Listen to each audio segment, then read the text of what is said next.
The broadcast is now starting. All attendees are in listen-only mode. Okay, good afternoon, everybody, or very close to good evening. I don't know which one is the appropriate one right now. Oh, good afternoon would be a good idea. Okay, I have no problem with that. So this is Dr. Mansour, and this is the surveying.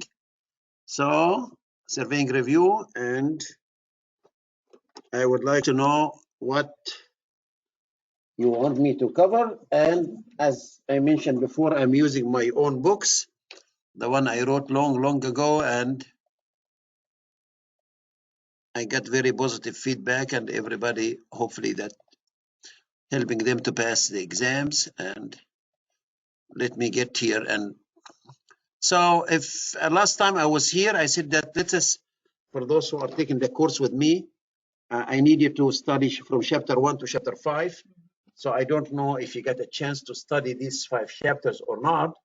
So let us start with some basic stuff, and we'll move on. Okay, let me bring my books here.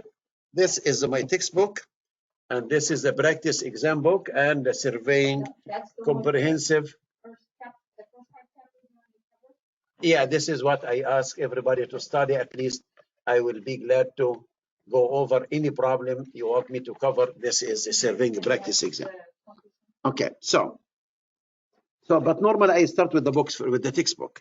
Okay, so let us go. Chapter 5 is a good chapter, and chapter 4 is a very good chapter. Let me pick 2 problems from chapter 4 to see if you are ready or not. Okay, I will go to page. Let's go to page. Yeah, the textbook. No, the textbook, which is this one here for California. The one that has the tabs. Okay, the tabs, we call it the textbook. Okay, so okay, can you go to page 105? 105. If you have the book, that's fine. If not, I will be glad to make a copy. Let me bring another book here, a clean copy.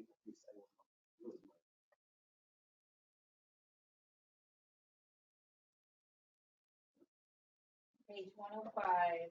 Yeah, there are a couple problems over there.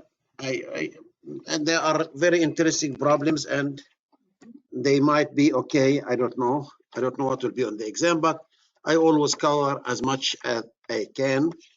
And here it is.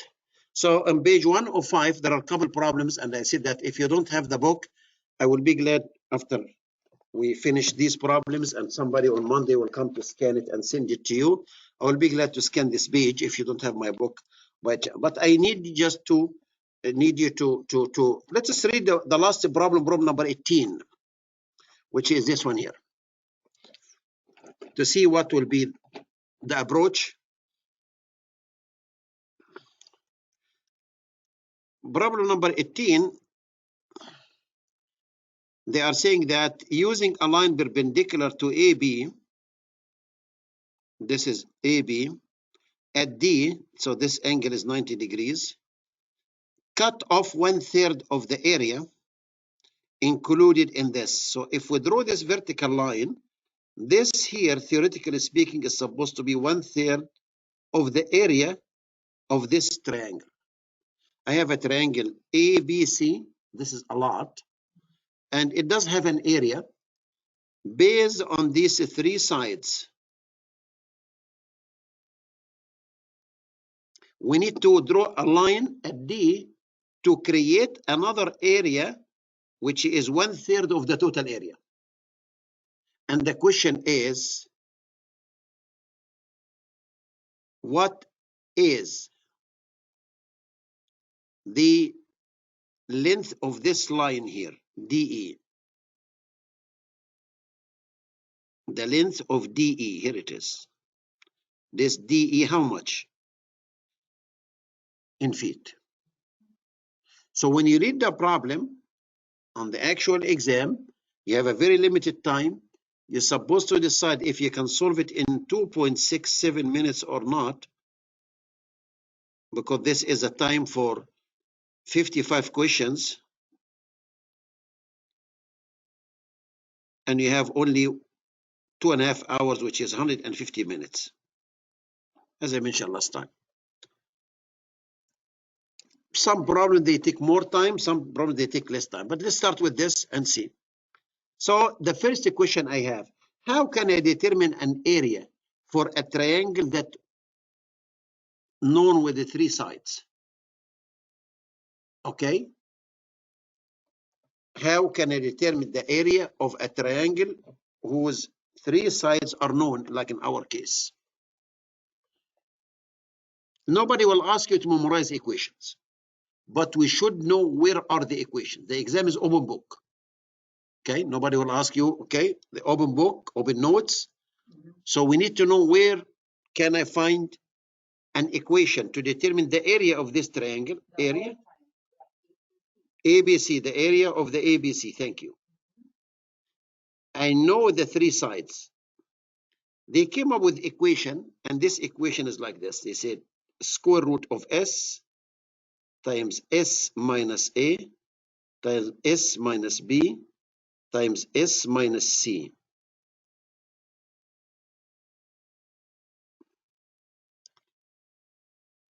I will try it as clear as I can.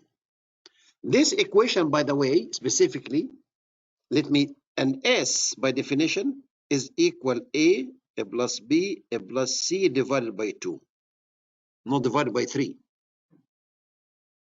By 3? No, by 2.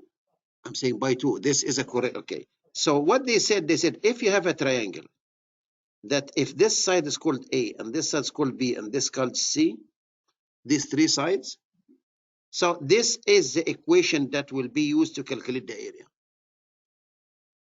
Where this equation is given in my book, okay, if you go to chapter 8, can you look to equation 8-3 on page 175 of the same book? It says square root of S times S minus A times S minus B times S minus C, where S is equal, where A and B and C are the sides of the triangle. And probably I will do an illustration like this in chapter 8. For those who, if you have the book, I will draw a triangle like this, A, B, C. And I need to get the area of this triangle. So this is the first step I will do. For this problem, I will calculate the area. I will calculate S. S is equal 300 plus 465 plus 322.2.5 divided by 2, not by 3. So I add this side plus this side plus this side, because this is basically, if you call this is A, I don't care which one is A and B and C, but here are the three sides. So we need to know that. And believe me, some exams, they have geometrics. You should know how to calculate area, how to calculate the volume, how to calculate the parameter, and it as related to surveying. After getting the S, which you can do this quickly, okay. Okay, so if you have calculator, 300 and 465 plus, and the 322.5 plus, and you divide this by 2, I got S to be 543.75. I don't like to jump on my solution, because if I show you the solution, I'm not here to read the solution for you. You can read, but I need you to understand what are we doing. And this is the challenge for the exam. I need you to understand the concept. What is a concept? What is the approach to the problem? It's not just here it is. The solution is given, here it is. I can read it for you, and that's it. After getting the S, I will apply this equation. So the area is equal to the square root of S. I got 543. Correct me if I'm wrong. Did I get this correct? 44. Okay, probably I did a mistake, because I do mistakes like anybody else. 325 plus 322.5. Oh, okay, no, you're right. 543, yep. okay, sometimes I'm right. Okay, No, that's you're good. good. So no, not at all. So this is the first step, but divided by 2 is not divided by 3. A common mistake, we believe that, oh, it should be by 3 because you have a 1, 2, 3, I have 3 sides. No, the equation, they develop it that way such that nobody will ask you to derive equations. So it is S times S minus A. What is S? It is 543.75 minus A. I will call this A 465. A plus, times S minus B, which is 543.75, minus the dimension B, which is 322.5, times the 543 again, 0.75, minus the dimension C, which is 300. All this, it must be under the square root. So this 3S times S minus 8, it must be under this. If you do this, what area you got? Okay, you need to do this quickly and you calculator if you have to. So it is 543.75. I will store it and I will call it every time. And 300 minus store B, and I will recall this and I will subtract 322.5 minus. I will store this at C and I will recall this. So you don't have to enter the number again. 465 minus, okay. And I will recall, store this at D. And now I will recall this, enter, recall this times, recall this times, recall this times, and take square root. I get a number. I'm waiting for your number. You do this, you need to do this fast. Where? I don't have the right calculator. Okay, I can't store, so it's gonna take a little bit. okay. So, I don't know, do you want me to take the time? No, okay. I get this number. I don't know. Sure, This is what I got, that's okay. 48055.031. Can you go to the solution on the back to see if the solutions are given, by the way, immediately? No, it is immediate in the chapter itself, all the way to the end. No. The end of the chapter 4. We're still in chapter 4. We don't go to chapter 5.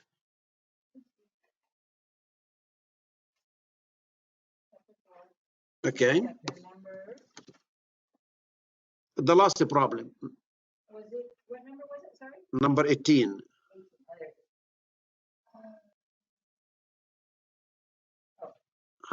No, actually, it's not. Oh, there it is. Okay. You got, The area, I got 48,055.03. Yeah, this is what I got. 48,005,055.03. yes, that's it. But Yeah. You dropped off the 100. probably yes. So Okay, no problem. as I told you that during the exam you have no time, so in this case you have to do it quick. Right. Okay, I have a question. sure. I've never seen that in an aspect. What's S? What is it that we're, S is a parameter defined as A plus B plus C divided by 2. and what, It is just a dimension based on the equation. They derive the equation for us. How to find the area of a triangle whose 3 sides are known, and this is the equation. okay. So it's just another. If the 3 sides are known, because the area of a triangle is 1/2 base times height. But where this, if you consider this a base, how much is the height? You don't know the height. But if you are given a parcel that the 3 sides are known, this is the right equation. How to derive it? Don't worry about the derivation. No. I was just trying to make sure. I don't know why I haven't seen that. That's fine. Probably. Okay, no problem. No problem. But okay, thank you. So this is the first step. After getting the area, what did he say in the problem? He said that I need 1/3. So basically, let me go to my drawing board here because my book is crowded. So the triangle that he's talking about, this triangle here, which is, this is D and this is E and this is B as in boy. This is the triangle he's talking about. I need a triangle to be 1/3 of the total area. So the first step I found it is the total area, and I need 1/3 of it. So here it is. So this is 1/3. 1/3 of the total area of the 48,055 square foot. So I can, this angle is 90 degrees, by the way. So in this case, I can say that this number, the 48,055, enter, 3 divided. So this area is 16,018.3 square foot.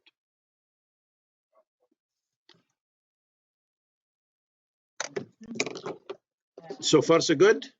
Okay. Now, I need to know how can what we are looking for. Don't forget what we are looking for. We are looking for this length here.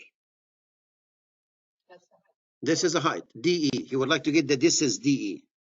How much DE? But this triangle here, the area of this triangle, which I know it, which is 1618.3, equals what? 1/2 the base times that. The base is BD and the height is DE. So I apply the basic equation, the area of a triangle 1/2 base times height.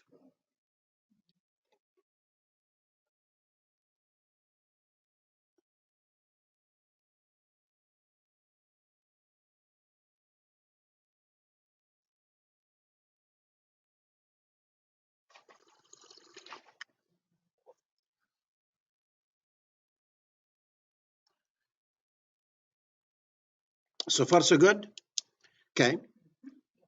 So the area is known and 1/2 is known and BD is not known and DE is not known. I have two unknowns in one equation. This is the tricky thing that about these type of problems. If I can find one in terms of the other would be a good idea.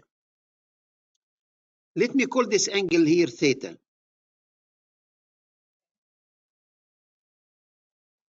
And again, something you should remember from school, and I have it in my books also.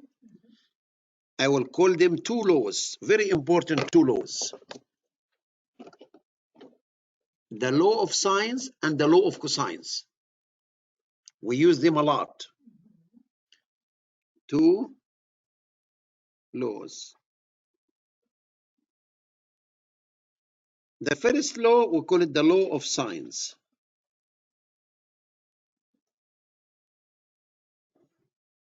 And the second law is the law of cosines.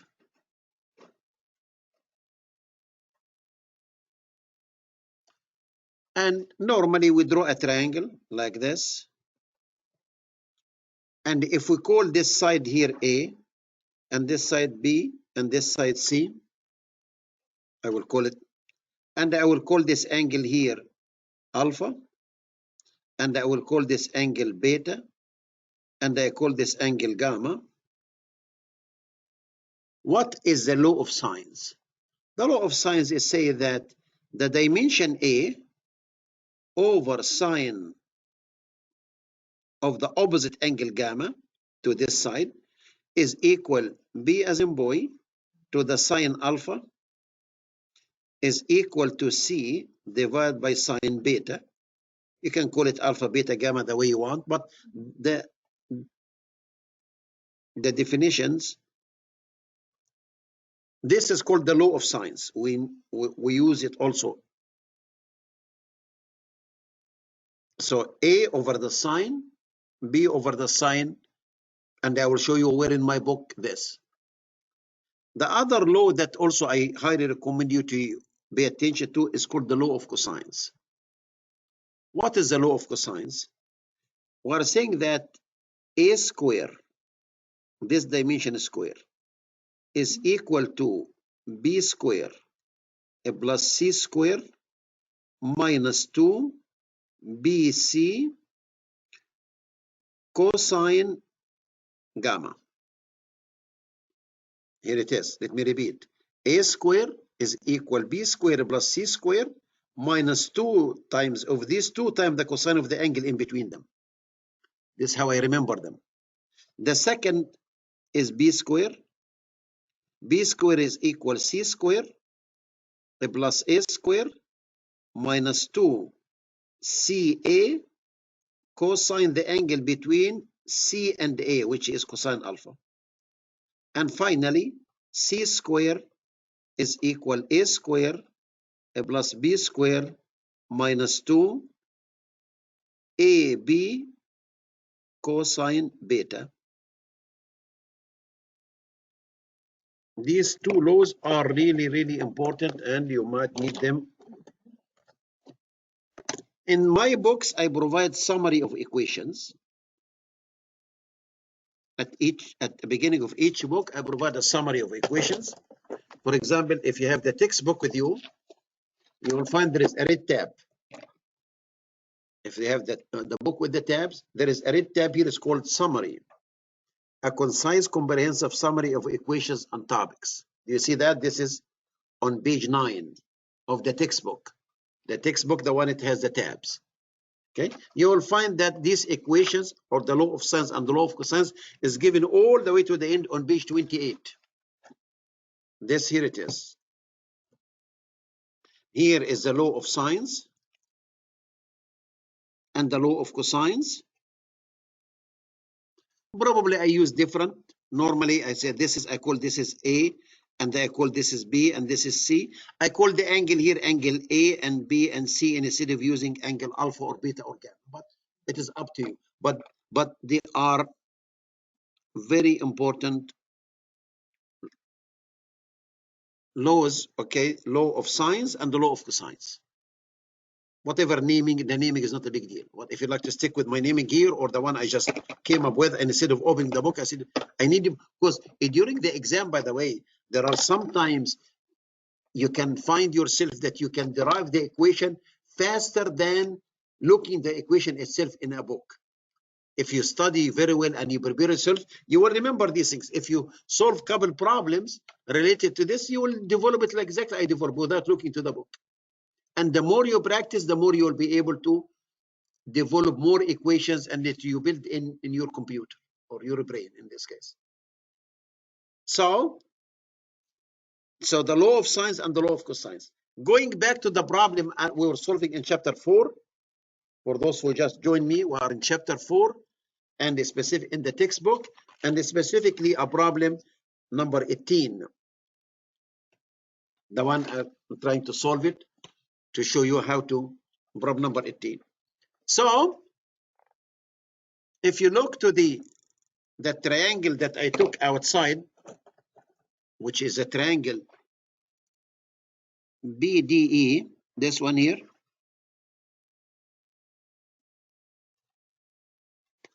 and we said that I got the 1/3 of the area, and I have two unknowns. I have the BD and DE, but I need one, which is this one here. So I said that if I can find this angle theta, which I can, you will see this in just a minute. If I can find this angle, I can say that this over this as tangent of the angle theta. So I can correlate one to the another. I have only one unknown. And instead of two, here I have two unknowns, this one and this one. So far so good. And this is the approach to the problem. I know the problem, okay, is not an easy, but this is the approach. I will answer you, my friend, if you have a typo or a mistake, or there is another approach to you. And also, by the way, as I mentioned before, when I solve a problem, I need you to ask yourself, is this the only way to solve it? Sometimes we have much easier ways, okay? So is this the only way? Is this the only way to solve the problem. There may be more than one way to do it, and some of them are easier than others, and some of them are faster than others because we need to save time. So, can I find this angle theta if I know the three sides? I call this angle theta. Let me call it theta. So which law do you think is better, the law of sines or the law of cosines? Okay, let us look to the two laws here. Okay, this is the angle. Sorry, I called it theta. I called it alpha, whatever it is. Okay, so which one is the appropriate law to find this angle? If you know only three sides, is the law of sines or the law of cosines? Because also we have to decide when you pick an equation, like for vertical curves, for horizontal curves, we have many equations. You have to pick the appropriate equation. The law of cosines. Because here I have a problem. I know A and B and C, but I don't need any of these angles. They are unknown to me, three unknowns. But here, if I need to get this angle, theta, I will say B square, which I know it, is equal C square, which I know it, a plus A square, which I know it, minus 2, I know it, and CA, cosine of the angle in between the two sides. So I have only one unknown. Again, this is another thing I need you to be aware. Pick the right equation. If you pick the wrong equation, you will be lost. You say, oh, too many unknowns. So in this case, I have the problem here in front of me.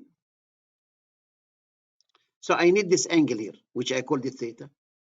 So I will say B square, which is this side here, B square, which I wrote it here, by the way, for you. B square is equal A square, a plus C square, minus 2 AC cosine theta, which is the angle between C and A. So I know B, and I know A, and I know C. The only unknown here is the angle theta. Makes sense? Or solve it for in order to use it to get a correlation or to get a relation between DE and DB. So I have only one variable.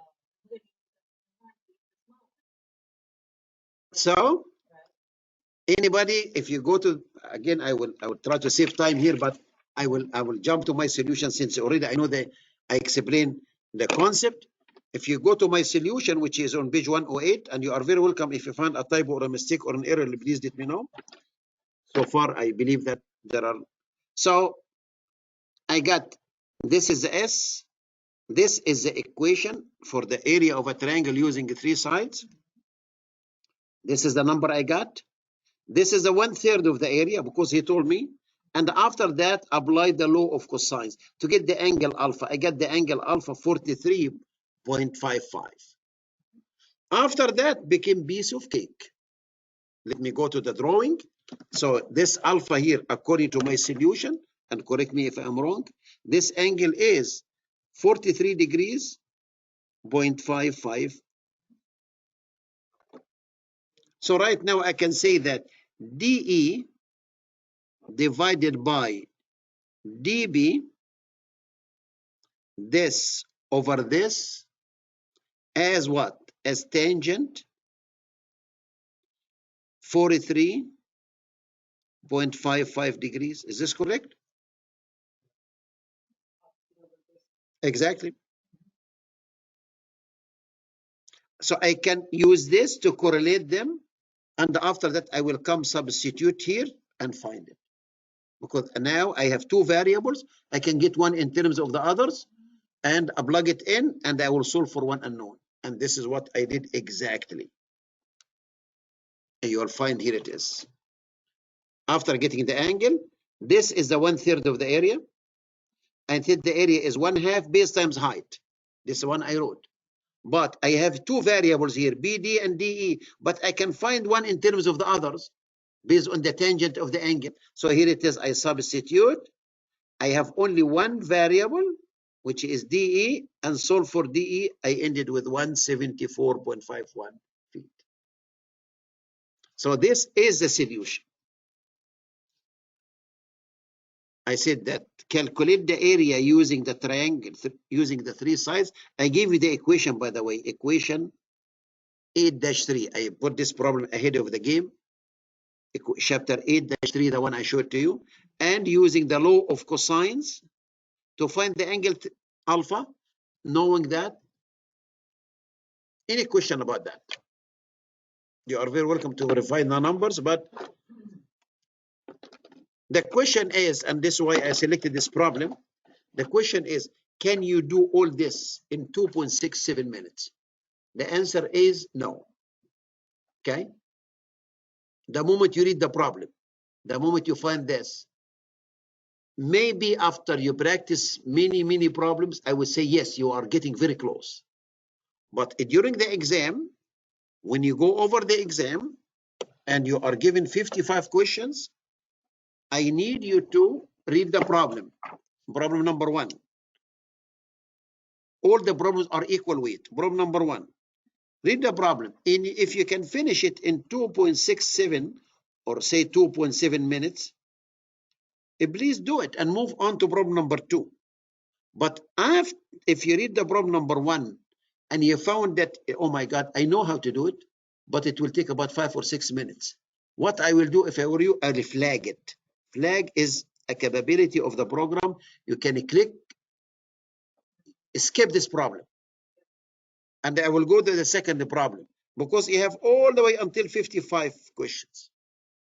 I need to pick the easy one, the one it takes 1 minute, half a minute, 2 minutes, and the difficult one or the lengthy one, I will leave it to the end.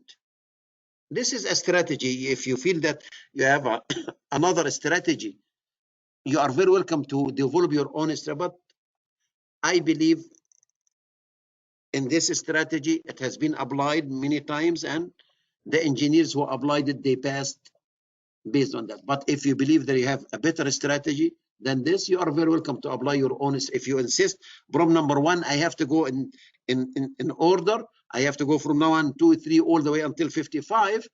I don't know if you insist on every problem to solve without skipping anything, without flagging anything.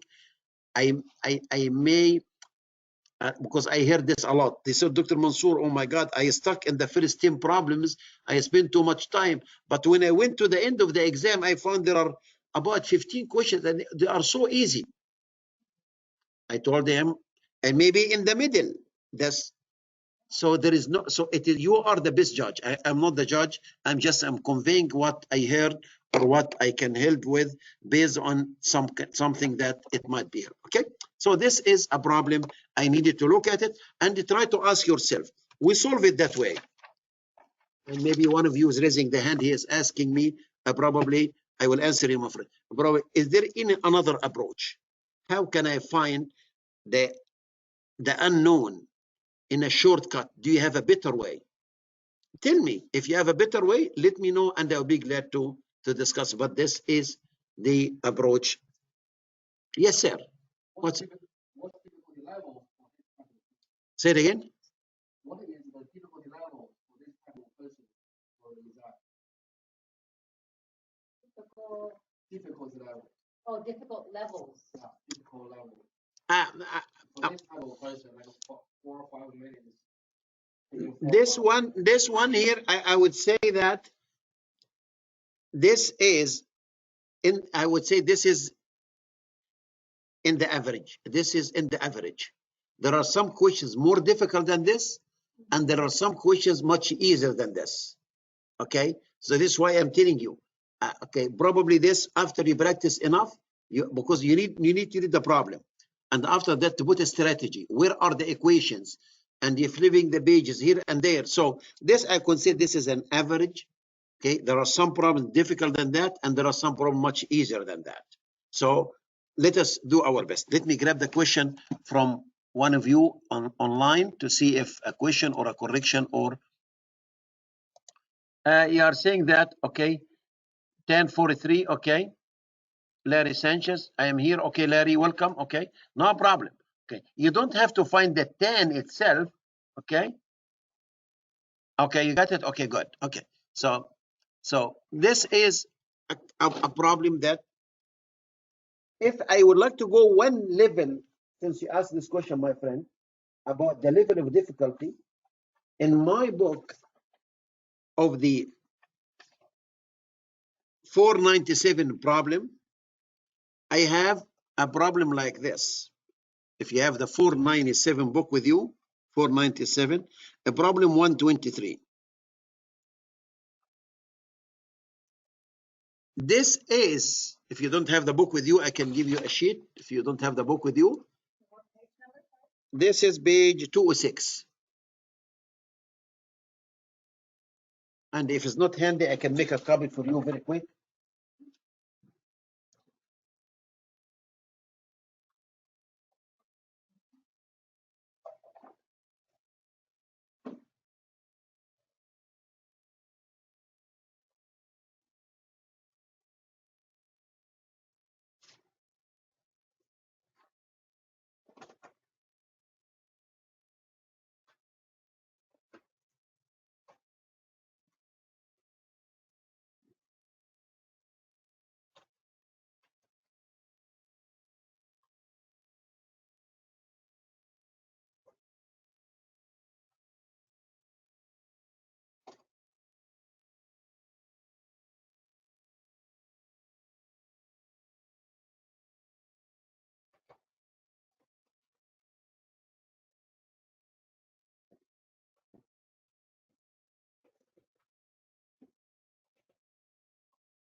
Oh, great, thank you.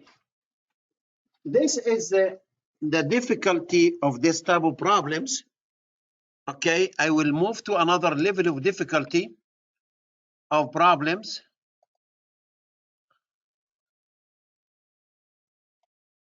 Okay.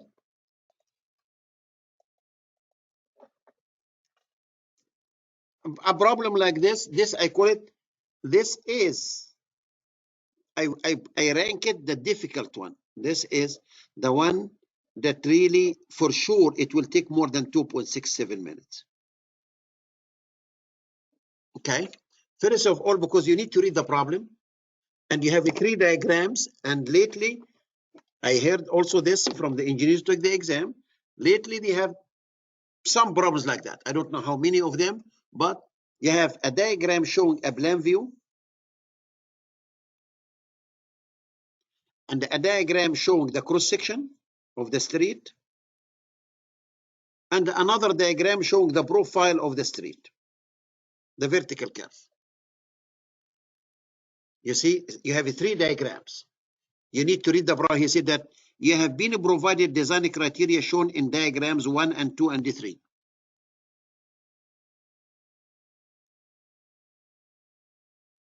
Okay. And the question is, the ground elevation of the back of the sidewalk at the driveway center line is most nearly. This is what he's asking for. We need to translate this into English. I mean, translate into English mean, where is this point? And we need to train ourselves. He's talking about the ground elevation of the back of the sidewalk at the center line of the driveway. Where is the driveway? He called this his center line driveway. You see that? We have a main street and we have a station here, 12 plus 25. And this is the driveway, the dark one here, this dark one here. This is the driveway. You see this driveway here, the one we have it in the front of our garage or our. So this is the center, he called it central driveway. Where is this point here?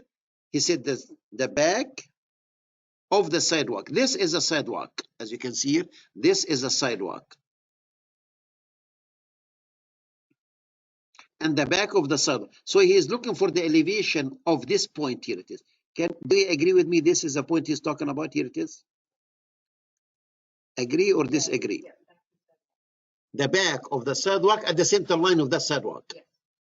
Do you agree or disagree? Agree.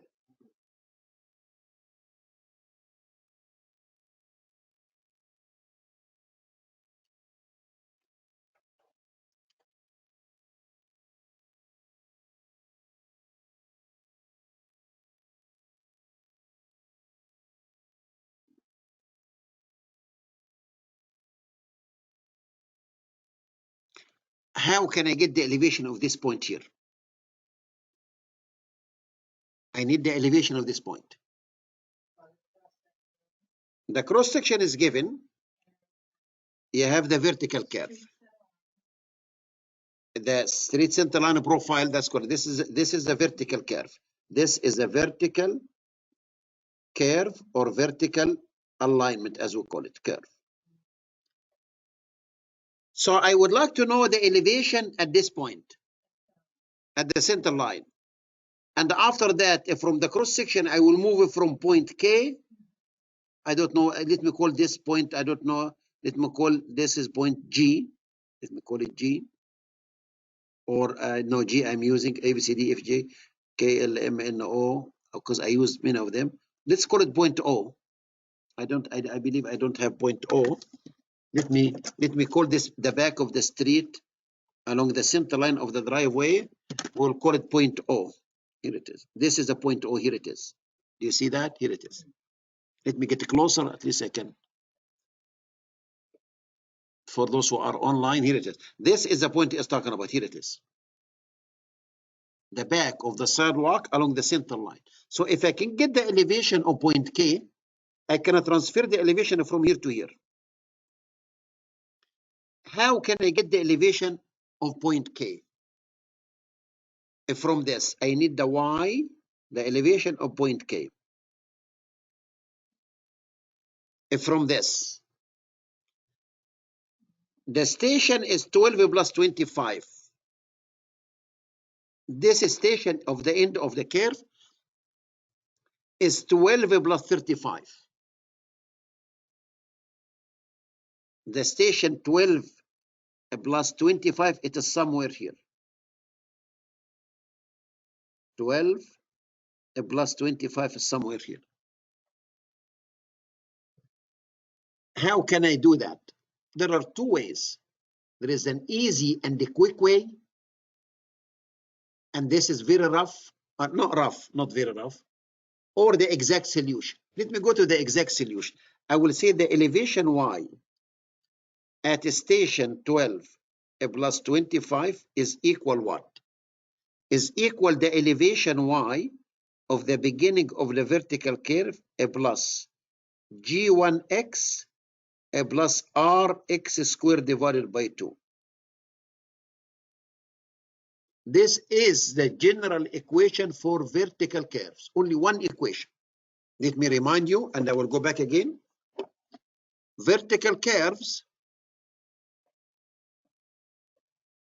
if you remember them, that's good. If not, I will remind you. Vertical curves.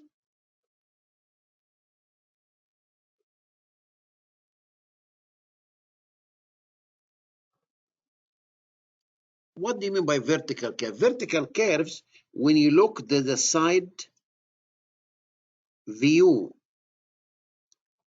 of the facility, of the highway or the street.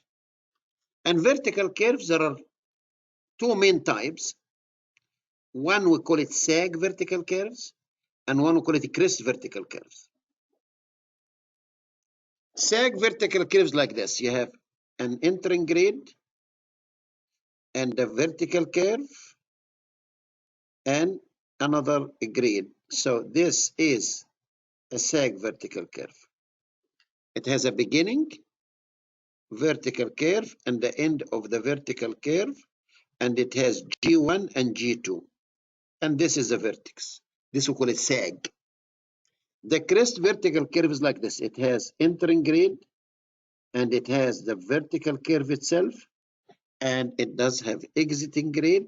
If you extend these two grades together, they are going to intersect at the vertex. And again, this is the beginning of the vertical curve, and this is the end of the vertical curve.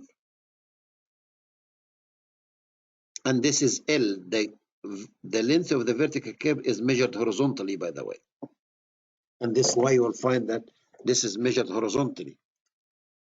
So this sag vertical curve or a crest vertical curve, all of them, this is G1, by the way, and this is G2. And this is G1 and this is G2, as I mentioned here.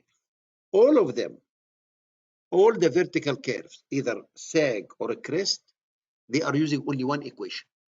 The general equation is like this: y, the elevation. We use y for the elevation. At any distance x is equal the y of the beginning of the vertical curve plus g1x plus rx squared divided by 2. This is the equation that by practice you will remember it. After you solve 5 or 6 problems, you will find that, oh, I know this equation. Y is equal to y BVC plus g1x plus rx squared divided by 2. A general equation for a parabolic vertical curves, because all vertical curves, by the way, are parabolic, not circular curves. Parabolic vertical curves. Why parabolic? We can talk about this. There is a reason behind that. Well, why we are not using circular curves, for example.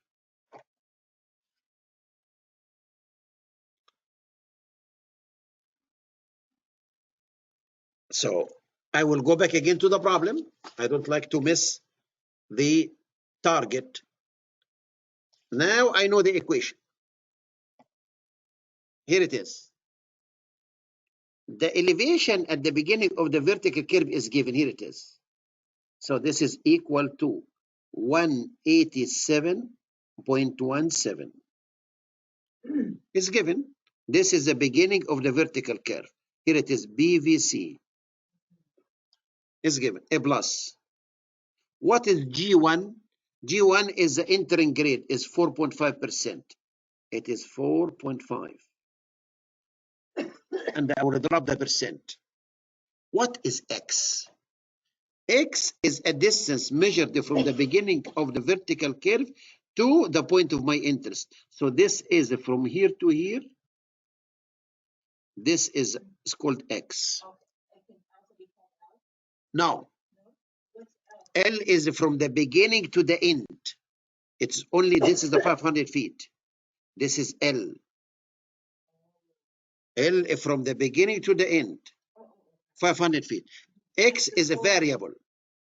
X is a variable from the, but measured from here to any point along the curve. He gave me the point, which is 12, station 12 plus 25. How I know that? Because this is the station of the center line of the driveway.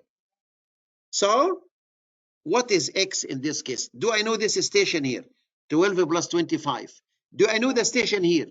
Yes. What is that? Station 7 plus 35. Can I get the difference between them? Exactly. Which is 12.25 minus 7.35.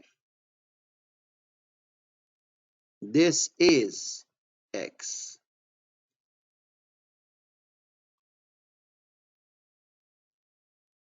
And you will say, wait a second. Where is the 4. This is 4.5%. I drop the percent, but I use the station. So 12.25 enter, 7.35 minus 4. So this is 4.9. 4.9 stations. You multiply it by this, a plus. So I finished the second term, a plus. What is R? Do you remember R? R in this equation for vertical curve is not the radius. It's not the radius of gyration. It has a name. Is G2 minus G1 divided by L. And R, it has a name. It's called the rate of grade change.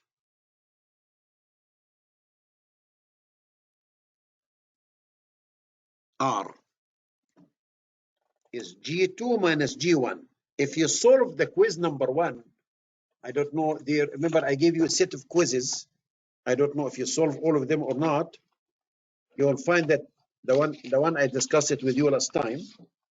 There is a quiz, it's called the quiz number 1. Did you solve it? Did you go over these problems? It was a handout. No, it was a handout. Yeah. It was like this. Here it is. I call it the quiz number 1.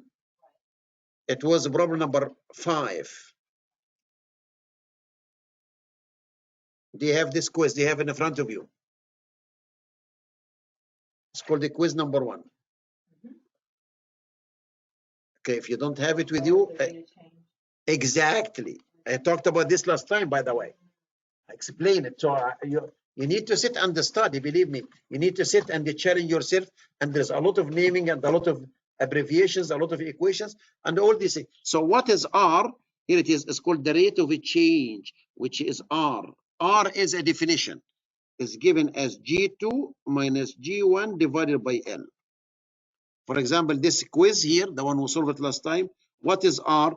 G2 is equal what? Is equal a plus 3%. Okay, and minus 5%. And we need this per station. So I use the length. The length of the vertical curve is 800 feet. I will use, this is 8 stations. So if you do this, what is the answer? Minus will be plus. So it is 8% over 8 stations. So this will give you a plus 1%. And this is why we selected the answer B as in boy. This is how we calculate the rate of change, R. Makes sense? By 8 stations, which is the length of the curve. It's 1. You don't need a calculator to do that, okay? So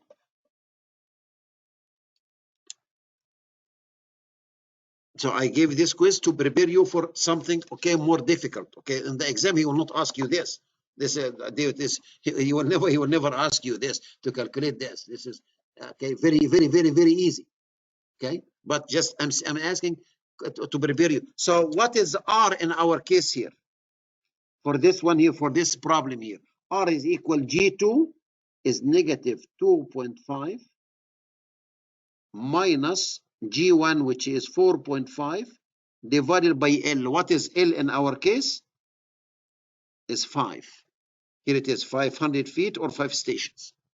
So this will give you a minus number, by the way, minus.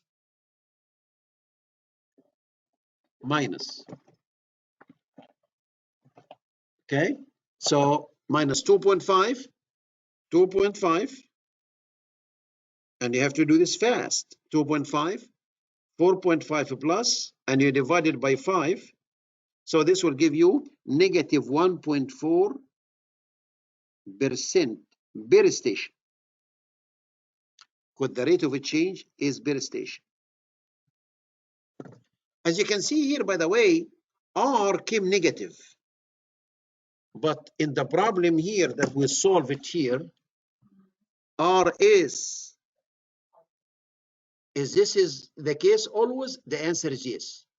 All sag vertical curves, the R is always positive, always.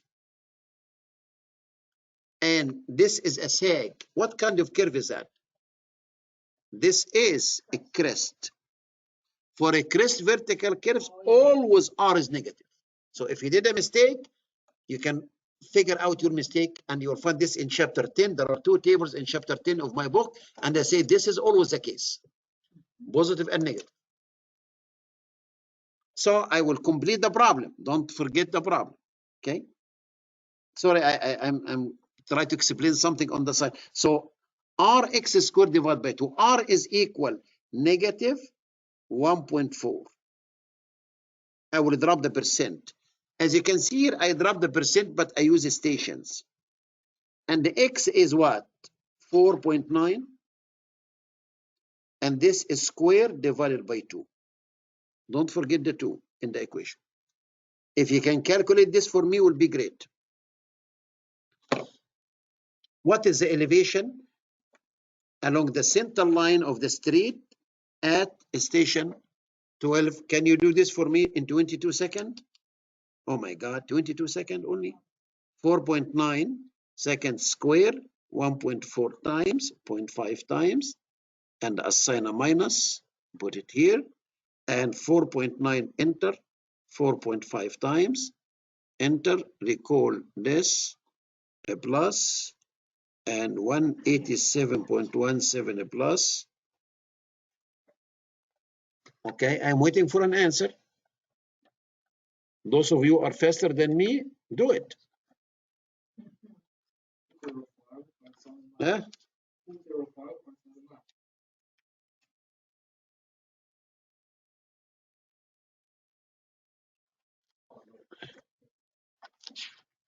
Review your numbers, my friend.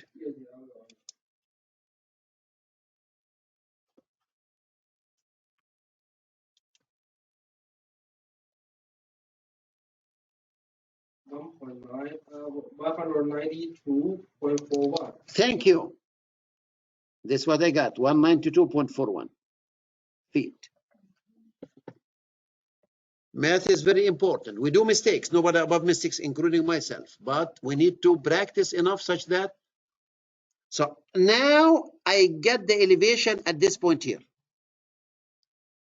which is 192.41, unless somebody else can prove that this number is not correct, but this number is correct. Thank you. So right now, the next step, I need to know where I am. Can you look to the cross section and let me get it closer? At least I can make it.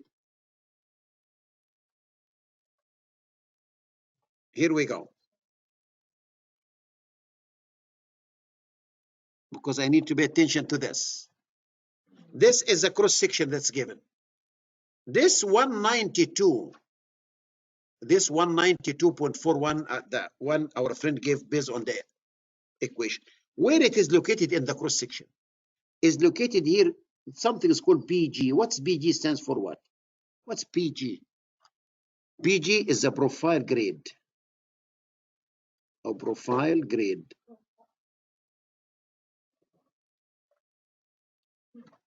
An abbreviation, if you go to chapter 12 of my book, you'll find a list of abbreviations, or at the beginning also. There is a lot of abbreviations. We use it in the surveying. RW, BG, LOL, tons of abbreviations. In every book you have, yes, in every book you have, you will find, I can show it to you, where are these abbreviations? Since you ask, let me show it to you. In the textbook, let's go to the textbook, which is the one with the tabs, still working on one book. You'll find that the book, okay, let me show it to you. If you look to the book, you will find that the book consists of 15 chapters. But before the 15 chapters, you have the brown tab, list of figures and tables. Okay. After that, you have a green tab, which is the special surveying exam. Green tab. I will skip that. If you go to the yellow tab, is the summary, the one I was talking about. And if you go to the blue tab, is called what? Definitions of surveying. Let's use some definitions. And if you go to the pink one, or sorry, the orange one, this is orange, I believe, it's called abbreviations. Here it is. It is on page 37. So we need to know where are our material, because you exam, you have no time. And I have some at the beginning of this abbreviation section. And let me zoom out a little bit. I will come back. I have some abbreviations, units, metric, and English. If you flip the page, a lot of tables and a lot of constants. But if you look to page 40-C, I put it this way, 40-C, here are the abbreviation, here it is.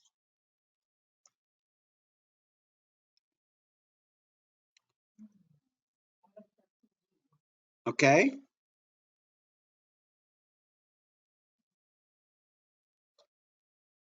It's not here. Okay. Let us go to under, because I put it, you will find it. Okay. You will find the abbreviations. I put it two ways. Number one, I put it by the topic. But after that, I assemble all of them alphabetically, which I prefer to use that. If you go to page 40-K, you will find this. All the abbreviation alphabetically, here it is. So what is the PG? Profile, I prefer to use this list. There are many lists. Did you find where is the PG? This is quicker for sure. Okay, it is 40. Oh, you'll find PG. Here it is. A profile grade. This is one definition. This is on page 40-0. Sorry, I numbered the pages because I added more pages, so I don't like to change the index. So I call it 40 and 40. So this is a profile grade, or also it has a name. Another PG is called pavement grade. That one Huh? I heard that one. Okay. Pavement grade. But profile grade is the from the cross section. We have to show what's the PG profile grade. Okay. So going back to the problem, I will answer you, my friend. Let me just give me a chance to finish this problem, and after that I will answer all the questions you have. So this is a profile grid. Where is the profile grid? The profile grid is here at the crown.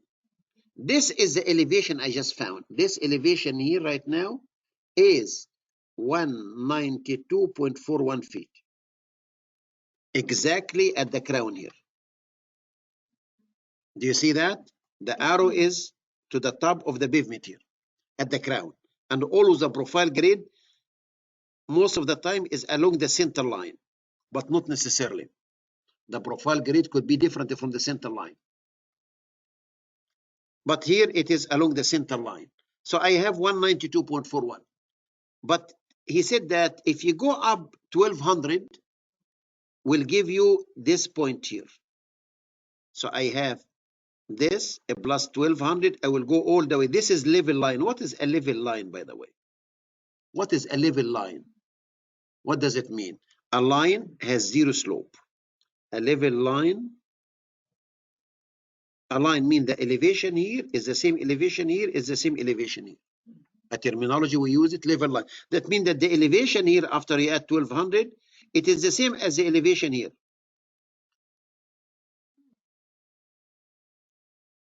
And the sidewalk is given here. The sidewalk is given to be 10 feet. Here it is 10 feet. And so I need to go from this point 10 feet on the back. But he told you the sidewalk is the slope is a quarter inch per foot. That means that the elevation after I add 1200.01, I will add. So this will put me here. And after that, I will say that 10 feet, but I add a quarter inch for every, so it is 0.25 inches per 1 foot, and this is feet. And I need to divide this by 12 to convert it to feet. And this will be the answer. And so if you add the 192, the elevation, you add 0.12 to it, will put you here. I move horizontally, I am here, and I added the slope, the effect of the sidewalk, and don't forget to divide by 12 because this will give you inches, because the foot will cancel with foot. You will get a number. What is the number, my friend? 192.7. Do we have an answer to 7 even or 7 something? Okay, here it is. If we did it right, 0.74 or rounding it. This is why they are using the most nearly. So this is my answer C. If every, okay, I beg your pardon? Which problem? Because which problem? Did I give you problem 123? No. Hold it. Just okay. What number will I give you? Oh, this is why. No, take 123. This is why, because here it is. Sorry, here it is. Take 123. I'm sorry, my friend, because there's another 120. I made 2 problems because I. Okay, you are very welcome. No problem. It is a human error. So, and this is the answer. If you have the book with you and you check it, you will find this is the answer. If we did everything correct, which I believe we did it correct. If you go to the problem, if you go to the 626 book, go to the 626 book, okay, and you go to problem 123, you will find my solution over there. I hope that You are matching this answer. I believe this is a correct answer, if I'm not mistaken, which is 192.6. So this is the correct answer. So my point is, this is a typical difficult problem. Do you agree with me, or can you do this in 2.67 minutes? Eventually, yes. But you're saying it's more of a 5 minute. I would classify it as among, because you see it here. Okay, on the exam, they will give you 3 diagrams. One for pipeline. What is the pipeline, and pipe over pipe. But the concept is still the same. You can, if you understand how to read the plans, how to correlate these two, because how to correlate this. This is a plan view, by the way. This is a top view, a plan view top, a plan view. You are looking from the top. This is a side view. You look to the street from the side, okay, and get the profile. And this is the cross section. They cut. This is the cross section AA. They cut and they look to the street. So there is a difference between a plan view and side view and a cross section. And that cross section, by the way, the agreement among all the surveyors, that when we cut a cross section of any facility, they agreed on that, and we respect their agreement, and we don't like to change the agreement.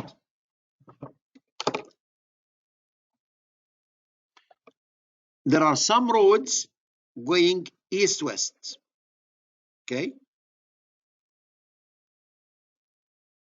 There are some streets, some highways, some facilities east-west. When we cut the cross-section for the facilities that running east-west, we cut it this way, and I look to the east. Standard, you cut and look to the east. What to your right is to your right, and what to your left is to your left. Agreement. You cut and look to the east if the facility is running east-west. If the facility is running north-south, like I-5, 99, they agreed that you are going to cut the cross-section and look to the north. So look to the east and look, and this is look to the north. This is agreement. Like, for example, when post miles, you know what a post mile is, and you know station. This is a post mile and the station. Station is a distance. It could be English or metric. They agreed also, the facilities that they are running east-west, if this is post mile, or this, let's take stations first. Station is most common. Station, if this is station 42 plus 50, this station here will be probably 43, and this is 45, and so on. They agreed the stations are increased as we travel east. And for the north-south, if this is station 100 plus 00, this station is going to be 101 plus 00, and the stations are increasing this way as we go to the north. This is agreement also. The stations are increased as we head to the east, and the stations are increased as we head to go to the north. Agreement as far as the cross sections and the stations. So when you get when you look to a cross section, what is to your right, and what is to your left, For example, look here. This is the north arrow for this facility. And we cut this street. Where is east? East this way. You cut it and you look to the east. What is to your left is to your left. If you look to the cross section, this is my left. So this is my left side. In order to make it easy, because I don't like, where is east and west, and where is right and left? Agreement between your grandfather and my grandfather. They agreed on that, and I will never change, or I will not really disturb my grandfather, and I hope that you will not. So these type of problems, we need to train ourselves, and they have many problems related to this, because we need to know how to read, the plans, how to correlate them. How can I correlate a plan view to a cross section, to a profile, a cross section? And you have to do this fast, okay? Because all these equations, if you don't remember them, you need to go and look for what is R and what is this, and so on. Somebody may say this is the exact solution, but let me get the question first, because one of you is raising the hand to see if he's raising a question that probably I missed it. Or what is the 626 book? Larry, I sent it to you, my friend. If you don't have it, sorry, did I say 626? It was my fault. It was my 626. This is a seismic one. I'm sorry, I'm mixing. No, this is a 497 book. I'm sorry, my friend. Okay, sorry, I too many subjects and too many courses, so forgive me. Where is the 497? This is the book I'm talking about. Larry, this is, sorry, it's my fault. I call it 626. I quote another book in seismic. I have a book in seismic. It's called 626. Page 206. Okay. The problem? Yeah, at page 206. Okay. Maybe that's, maybe there's. No. It was, no, I have another book. It's called 626. Oh, gotcha. I have a book is called 626. The seismic book. I have, sorry, I have, I remember when I was teaching at the Fresno State, believe me, I mix subjects and anyhow, no, I have a book. It's called 626. It's 626. Okay, no problem. No, I meant 497 book, which is the surveying book. Apologize for that. No problem. Okay, so we need to understand that. So this is a problem 123 of the 497 book. Okay. So any question about that? As far as the we need to be aware of that, and I will scan it to send it to you for those who attended the class tonight. Here it is. I have the solution. This way I solve the problem on the same page, and we need to master that. Okay. So let me give you another problem. Okay. And if you don't have the book, don't worry. We have a book is called Surveying Practice Exams and Solutions.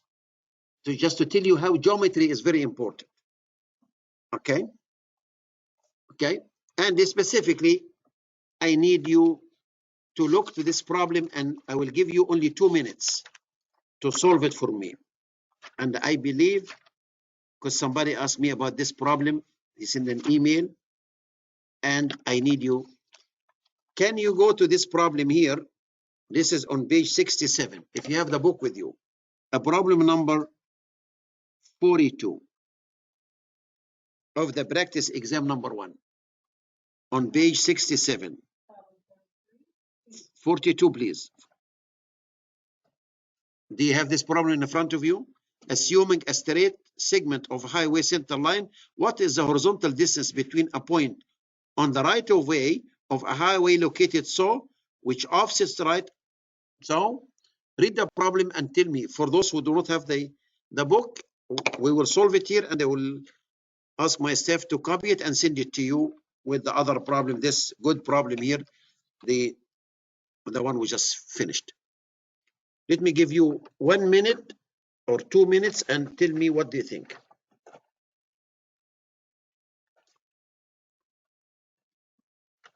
Language is the most difficult part of some exams, and surveying is one of them. The language and the understanding of the problem is the tricky for this exam.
Okay, time is up. 2 minutes are gone. Can you believe that?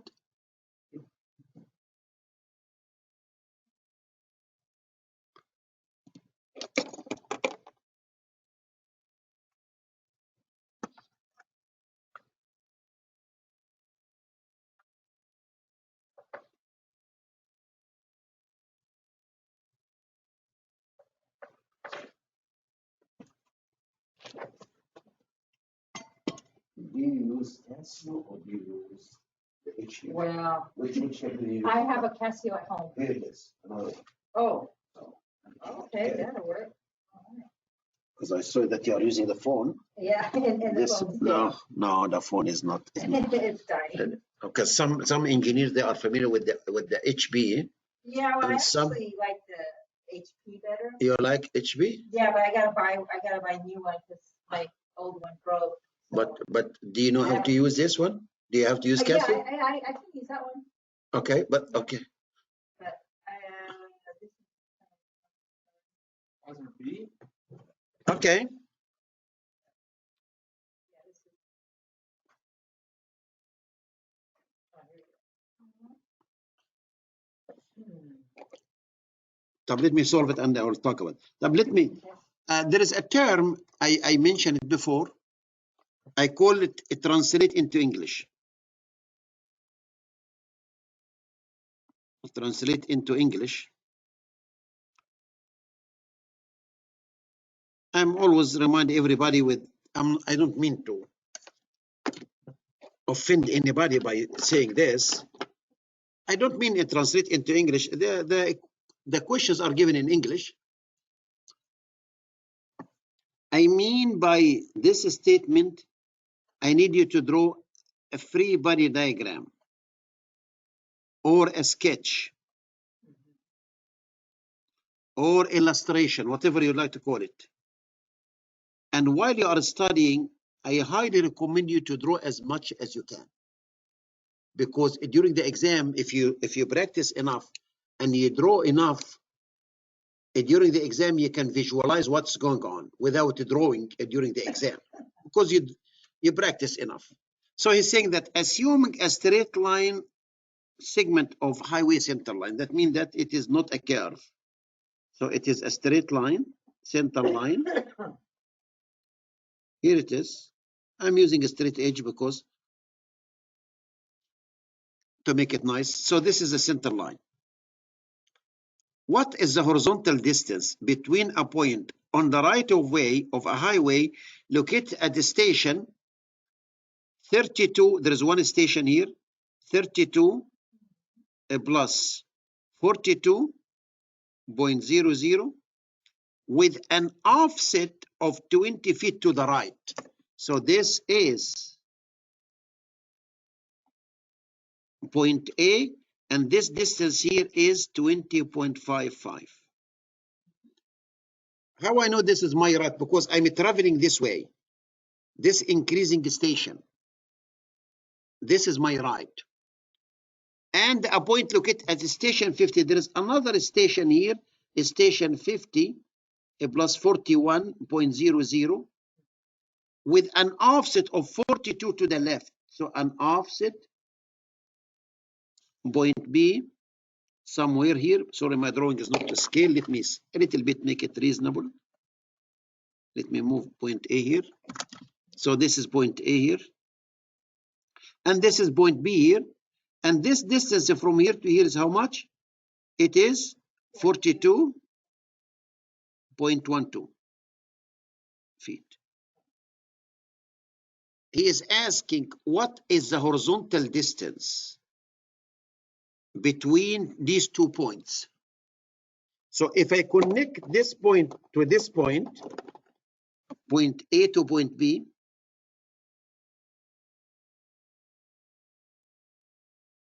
This is the line connecting these 2 points.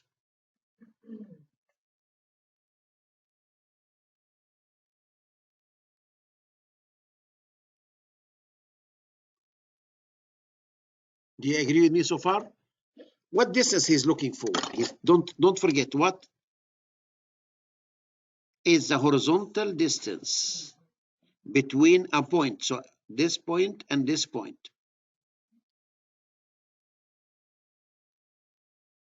So if I locate this point, this is a straight line. I will come here and draw something like this. And if I continue this like this,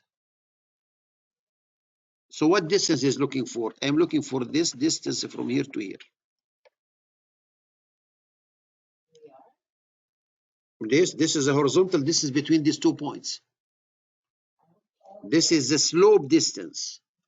And this is the offset distance. There are 3 distances. It's called the slope distance. We need to be careful about the wording. And this is the horizontal distance. And from here to here is called the offset distance. So be careful what he's asking for. Can you tell me how much is the offset distance between them? It is the sum of 20.55 and 42.12 if you add them together. So it is 42.12 enter and 20.55 plus. So the offset distance is 62.67 feet.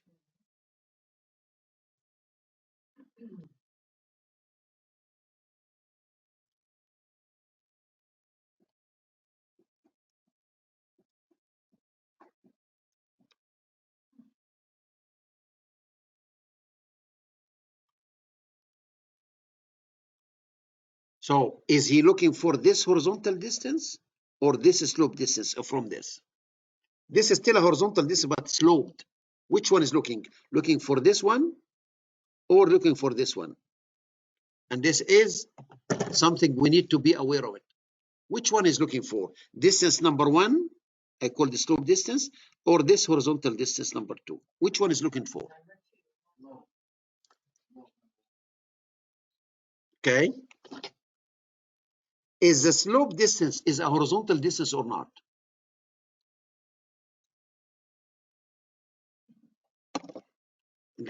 This is the plan view. This is the top view. This is the top view. We need to be careful about top view. So when you want the distance between the 2 points, Yes. it should be the slope distance. This is what I'm looking for. Because Oh, this but you labeled the bottom one horizontal. That's for the horizontal along the center line. okay. Be careful because Okay. So I was correct then. Okay. okay. So this distance, horizontal distance between this to this, do I know it? Yes. Is the difference between this station and this station. This is an easy. He will not ask you to do that. So this basically, this horizontal distance between this and this along the center line is 50 plus 41 minus 32 plus 42. I told you the wording is very important. So right now it is 50.41 and 32.42 minus. This is 17.99 stations. Did I miss anything? 50. Okay. Right now, how can I get the horizontal distance between them, which is the horizontal slope distance? It is Pythagorean theorem. This is square plus this is square and take the square root. So in this case, the AB distance, which is a horizontal distance, but it's a slope distance, okay, between them is equal the square root of what?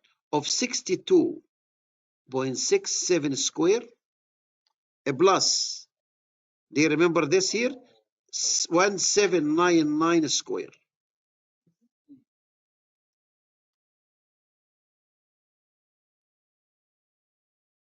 So and 62.67 seconds square.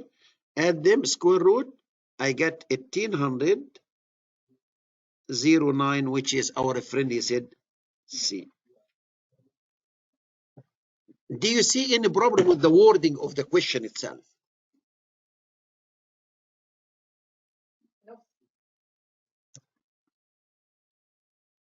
Okay, so this is a horizontal distance along the center line, but he is looking for this distance, which is the slope distance like that between these 2 points. Between the 2 points, be careful, one word can make a difference.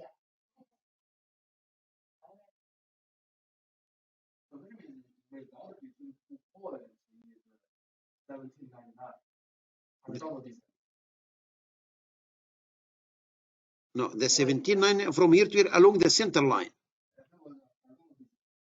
But along the center line. But he needs the distance from A to B. The distance between, the key word here, what is the distance between, okay, between the points, exactly. The distance between a point. The distance between a point. But it's still a horizontal distance. This is why I wrote this, but just to confuse you, I said, oh, just a horizontal distance. This is a horizontal distance between the 2 points along the center line. And this is the horizontal distance, which is the slope distance between the 2 points. One word can, and this is, by the way, it is, okay, so. Since we are at this problem here, or this page, sorry, we have something is called the 3-wire leveling. A 3-wire leveling. In chapter 5, leveling is very important topic. And what is leveling? Leveling is a method or a way, chapter 5, leveling. Leveling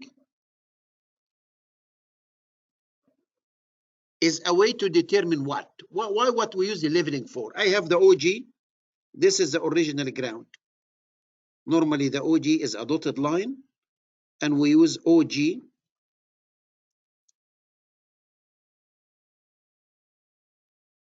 What about if we take 5 minutes break? Because I've been almost, okay, I need to go and wash my face and wake up. Let's take 5 minutes, at least everybody can wake up and come back after 7 minutes from now, or at the most, because we still have a way to go until 7:30. So let's take a few minutes break to get some fresh air and come back after 10 at the most. So let's meet 6:15.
Okay, because I'm okay. Welcome back, everybody. Sorry, I'm 3 minutes late.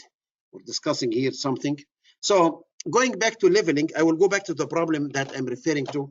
But what is leveling? This is in chapter 5 of my book. Leveling is the technique that we use to determine the elevations or points on the surface of the ground, or above ground, or below ground. Leveling is a process of determining the elevations or the difference in elevations between points, either on the ground, on OG, or above or below. And how we do that? We use a leveling technique. So if I do have a benchmark, and a benchmark we're using BM. What is a benchmark? Benchmark is a brass disc located at a certain location, and PLS will do that. We don't do that. A professional land surveyors must establish the elevation of the benchmarks. Is a brass disc, okay? Okay, a disc, and the disc is written on it. What benchmark is that? It has a number. It's a legal document. You can ask your county or your city, give me the list of all the benchmarks in my neighborhood. They will give it to you. Legally, it's available. It's public record. These elevations are determined by professional land surveyors or by PE, who is registered before January 1st, 1982. The 1982 is a very important date, as you know, January 1st. Okay. So if I know the benchmark nearby, I can put my instrument here, which is a level or transit, and I put a rod, which is, we call it leveling rod, and I will take a reading. I will take this rod and I put it at this point here, and I will take the reading, which we call it backside, and this we call it foresight, FS. And from here we can get the HI. So the HI, the height of instrument elevation, which is HI, is equal what? Is equal the elevation of this benchmark. We have a benchmark somewhere here. So it is the elevation Y of the benchmark plus the backside. And after that, the elevation of this point here, Y for point A, for example. So Y at A is equal to the HI minus the foresight. Those are the two equations that we normally use for leveling. It is, you add the backside to elevation of the benchmark. This will give you the HI. And from the HI, you can subtract the foresight reading, will give you the elevation of that point here. How I know this is the backside and this is a foresight? The backside is taken at a point of known elevation. So the reading of the rod at a point of known elevation, we call it backside. The foresight is taken at a point of unknown elevation. And this is the rod reading, obviously. We call it RR. RR is the rod reading. Rod reading, the reading of the rod.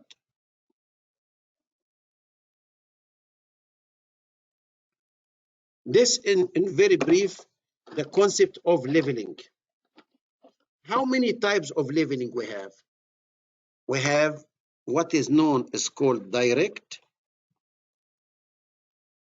leveling and indirect leveling. And this is given at the beginning of chapter 5. You have a very nice table over there. You promised me that you are going to read. I'm here to help you to open or solve problems or clarify issues, but the reading, obviously, you promised me that you are going to read. What is the direct leveling? Direct leveling, in fact, there are two types. One is called differential leveling,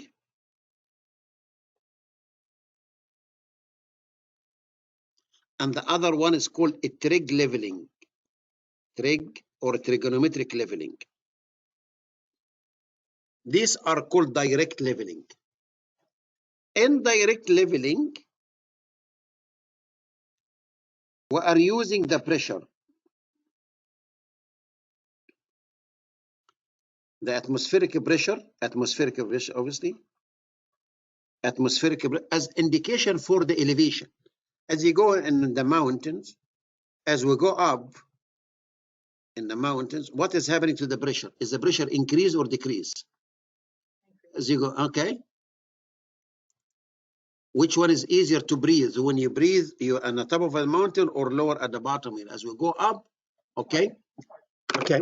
So they came up with a relationship between the pressure and the elevation, but this pressure elevation relationship is not very accurate. So they are saying that we will not use it, but I put it in a form of a table at the beginning of chapter 5. Let me bring it very quick. And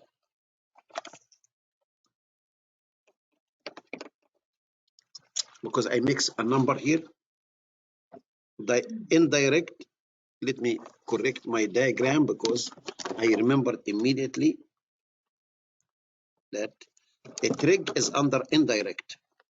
And I will tell you why we call it that way. So trig, correct this please, and this is the pressure. This is the table, if you have the textbook with you, table page 113. Indirect, yes, that's correct. And I will tell you why. The moment I wrote it down, I said, no, this is not correct. Let me go to the table at least I can. This is on page 113 of the textbook. Page 113. So we have something is called direct leveling or differential leveling, or sometimes we call it spirit leveling. All these three names are there. Under indirect leveling, there are two of them, a trig, which you call it trigonometric leveling, and the barometric leveling. What is barometric? Okay, because the pressure of the Earth's atmosphere varies inversely proportional to the elevation. As we go up, the pressure goes down, by the way. As we go up, the pressure goes down. So they are inversely proportion.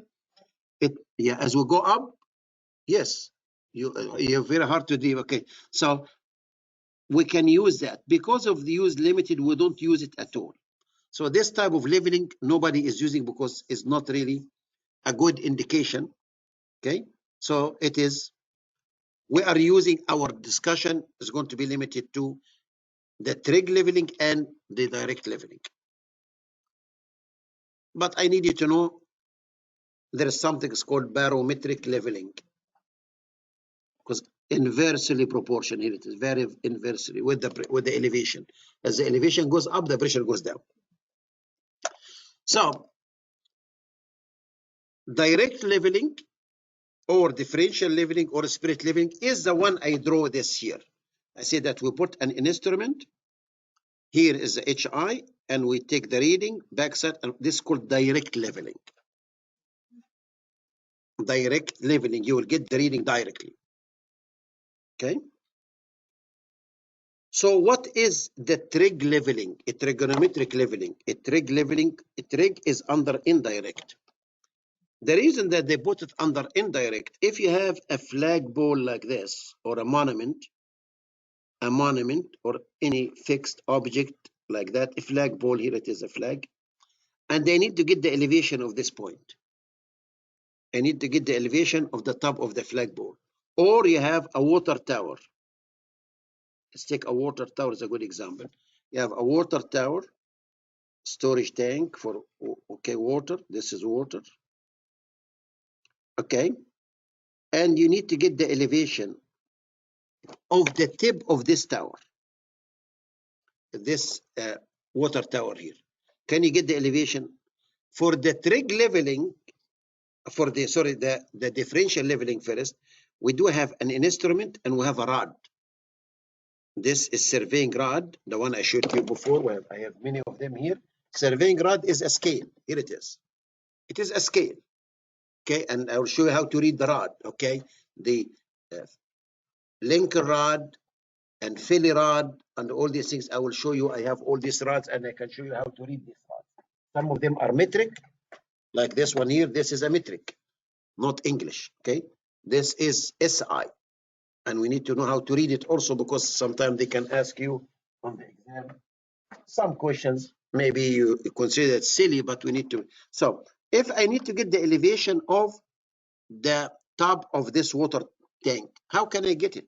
And this is the OG here. I'm not going to send somebody to hold the rod against this point. It will be very difficult. So they came up with this idea. If I can put my instrument here next to this tower, and this is my instrument, normally total station or theodolite. And if I have a benchmark here, benchmark if known elevation, I will put the rod against this benchmark and I will take a reading. After I level my instrument, this is the rod. This is the backside reading, because the benchmark is always known elevation. I will come here and I need the elevation of this point, but I cannot send somebody to hold the rod against this point. I need a helicopter or something like that. So I will come here and I will measure something. I will point my instrument to go to this point and I measure this. What do you call this angle? We call it vertical angle. I can measure the vertical angle. If I know the vertical angle and if I know the distance from here to here, which I can measure it as a horizontal distance, I can get how far from here to here.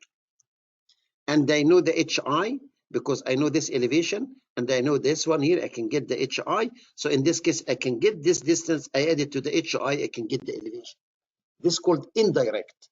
So there is some computations, including to get the elevation Y of point A. We call this point A here, Y at point A. Are you following that?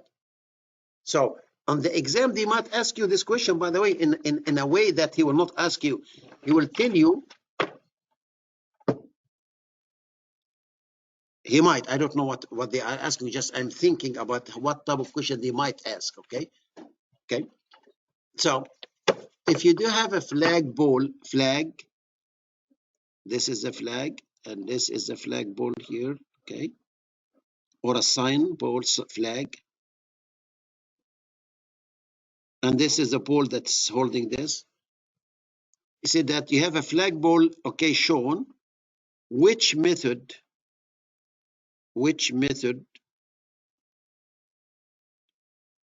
do you recommend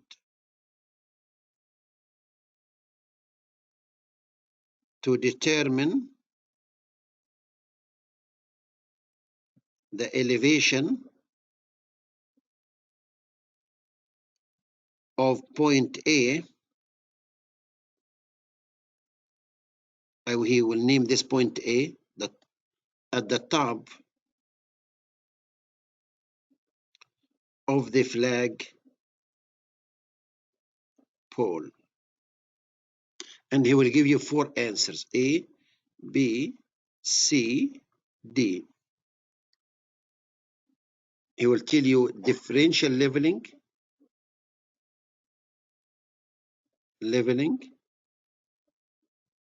the second one, a trig leveling,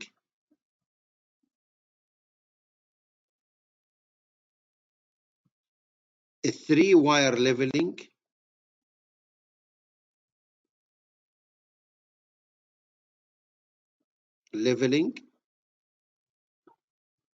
and the 4th answer, reciprocal leveling.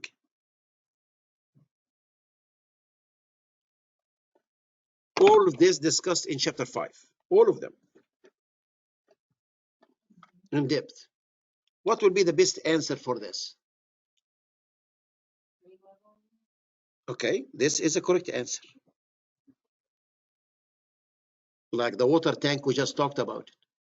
So what is a differential leveling? Differential leveling, that means that you have an instrument on a tripod and you are able to put the rod here and take a reading and move the rod and put it here. Direct, this is called direct. You take the reading direct without any calculations or without any manipulation of the data. Let me just get this answer. Probably some of you asking me a trick. Thank you very much, Larry. So the other two leveling methods is called a three-wire leveling. What is a three-wire leveling? And this is the question that in the problem that in the practice exam book. Do you remember the problem we solved it together, problem 42? I said on the same page, there is the term a three-wire leveling. And he gave you three readings. So what is a three-wire leveling? I need you to know that the three-wire leveling is a differential leveling, number one. Number one is a differential leveling. Or you can say is a direct leveling also. A direct leveling. So three-wire leveling is a direct leveling, is a differential leveling. And I will explain why they call it a three-wire leveling. What about reciprocal leveling? Reciprocal leveling is a differential leveling also. Or it is a direct leveling also. We need to know the naming because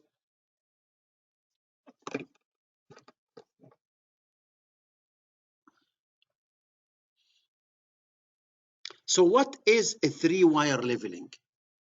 When you look to the instrument, when you put your instrument, surveying equipment, surveying instrument,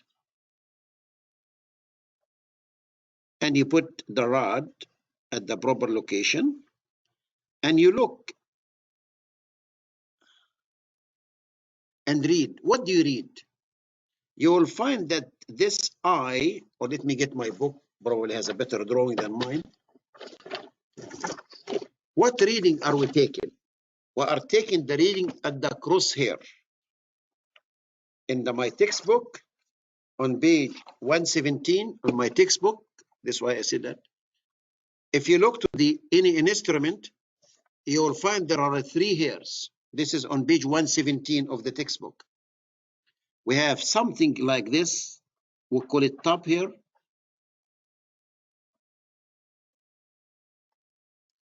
And this one here is the bottom hair.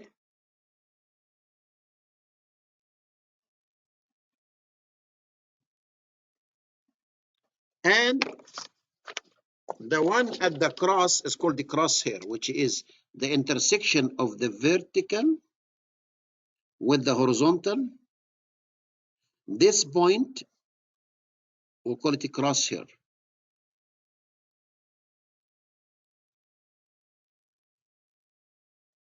This is on page 117 of the textbook in chapter 5, figure 5.6.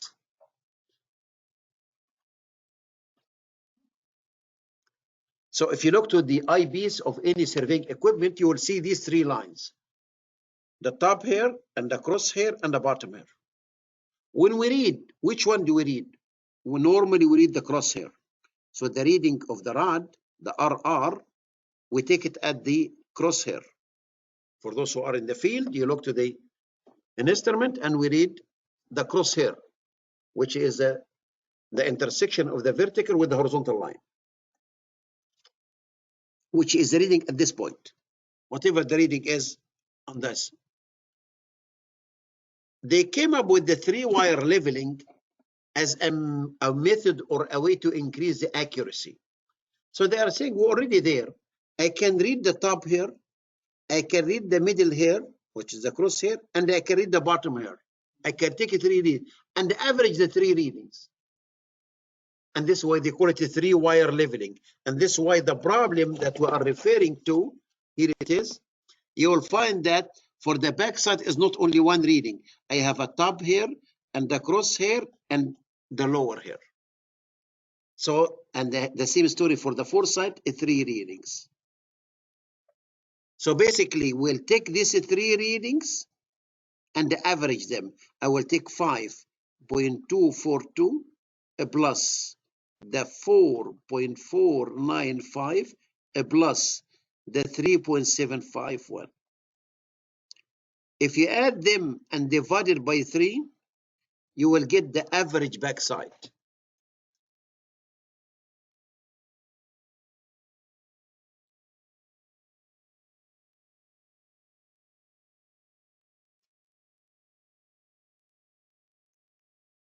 And the same story for the fourth side. If you add this plus this plus this, and you divide it by 3, you will take the average.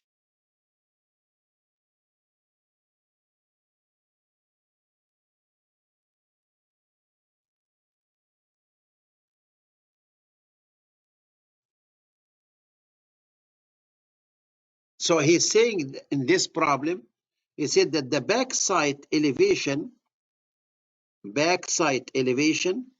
is 100 feet. So here it is. I have my instrument and I put the rod, and instead of taking one reading for the backside, he decided to take the top here and the middle and the bottom. So 3 readings. I will take the average of the 3 readings.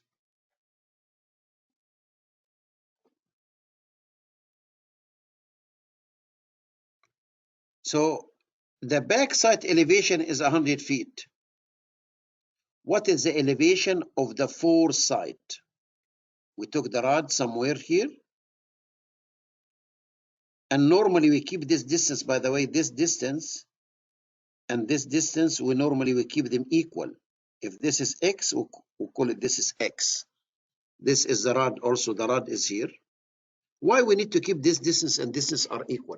It's called backside distance and foreside distance. This is called backside distance.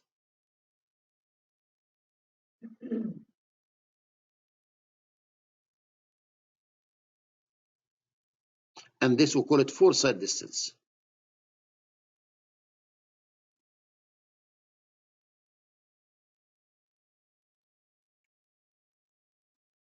Why do we need to keep them equal, by the way?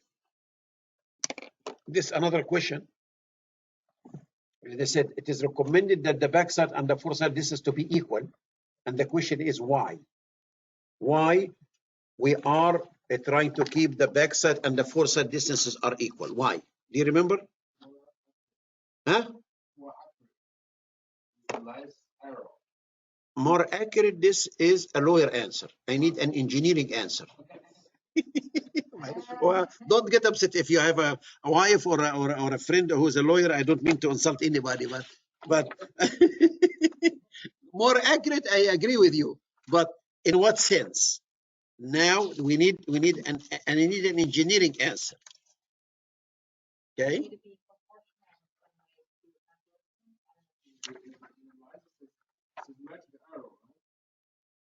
Say it again.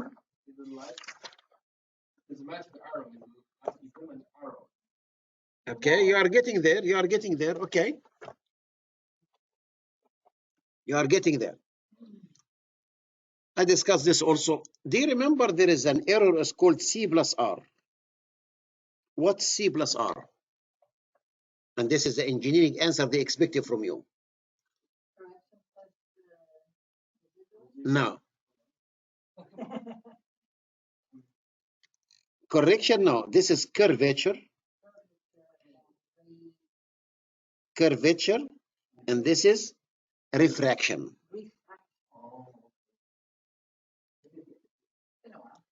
We're getting there, don't worry. In order to eliminate your answer more accurate, to minimize the error, all these things are heading into the right direction. But what they need from you to know that we do that in order to eliminate the effect of the curvature and the refraction, to eliminate the error. Because if we keep this distance and this distance are equal, there is an error here will occur due to curvature and refraction, because the earth is not flat. The earth it has a curvature. So, and refraction, which is the deflection of the line of sight toward the gravity. Refraction, the line is not straight. The line will come down a little bit. Okay, it will be bent down because of the gravity. So in order to eliminate C plus R, to eliminate the error due to curvature and refraction, we always keep these two distances are equal, because this will be added here and will be subtracted here. They will cancel each other. Are you following me? And this is given, by the way, it is C plus R. It is given on page of the textbook on page 118. In fact, they came up with equations for C plus R.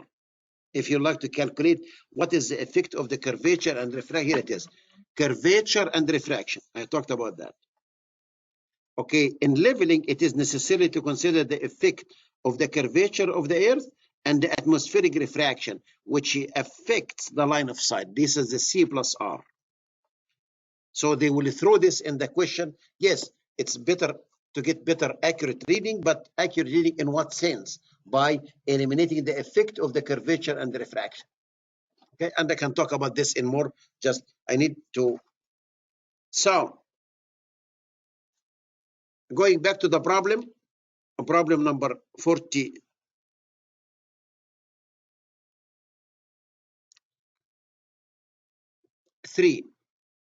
If the elevation is given to be 100, the elevation of this is given to be the backside elevation.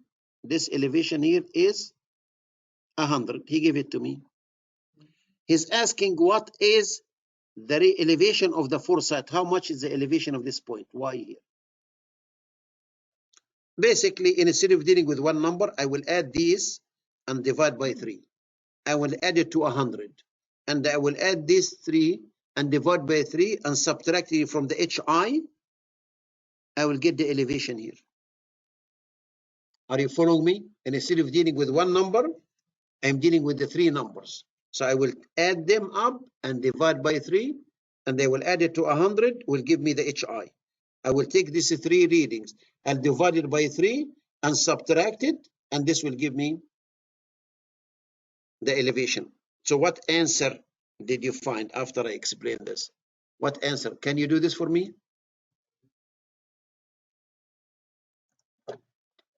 What the answer is what? A as an apple? Okay. This is the way we do it for the 3-wire leveling. So the 3-wire leveling is a technique, and I explained it also in chapter 5. And here it is. Let me show it to you. I did my best. If you feel there is a topic that I missed, I would be glad to discuss it with you. If you look to page 121 of my textbook, it's called the 3-wire leveling. Here it is. 3-wire leveling on page 121 of the textbook. Page 121.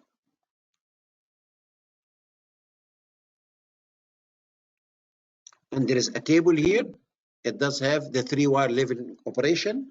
Please read it. And the second question related to this problem, which is a problem 44. Yes, yes, you are very welcome.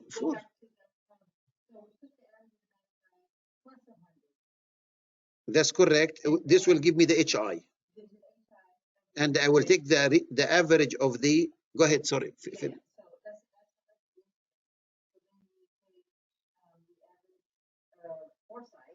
Mhm. Minus 100. No, minus the HI. Oh, minus the HI. Here it is. Here it is. So right now, this is 100. And this is the backside readings. What is the average of these X bar of these 3 readings? Anybody can, it is 5, 4, what 496, thank you. So if I add the 100 to this, this will give me the HI. So the HI is 104.496. This is the HI. After that, I took the rod, the same rod, it must be the same rod, and I put it at a different point.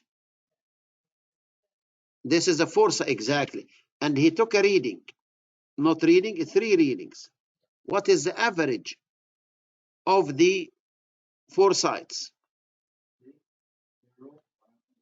6058, like that. Okay. So I need this elevation here of point A, for example.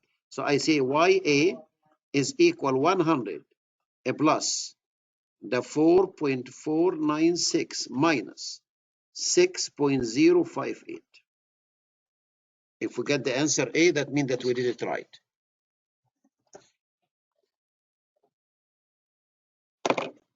Make sense? Are everybody on the same page, or you cannot read my Egyptian handwriting? Is good enough? Okay. Oh my God. Okay. There is an old song. I don't know how many of you heard it. It's called Walk Like an Egyptian. Very, very old song. Okay. So I can. Yeah, I don't know. I don't know. If I walk in front of you, you should tell me, oh, you are an Egyptian from the Walk Like an Egyptian. Okay. So I need you to know that a 3-wire levelings,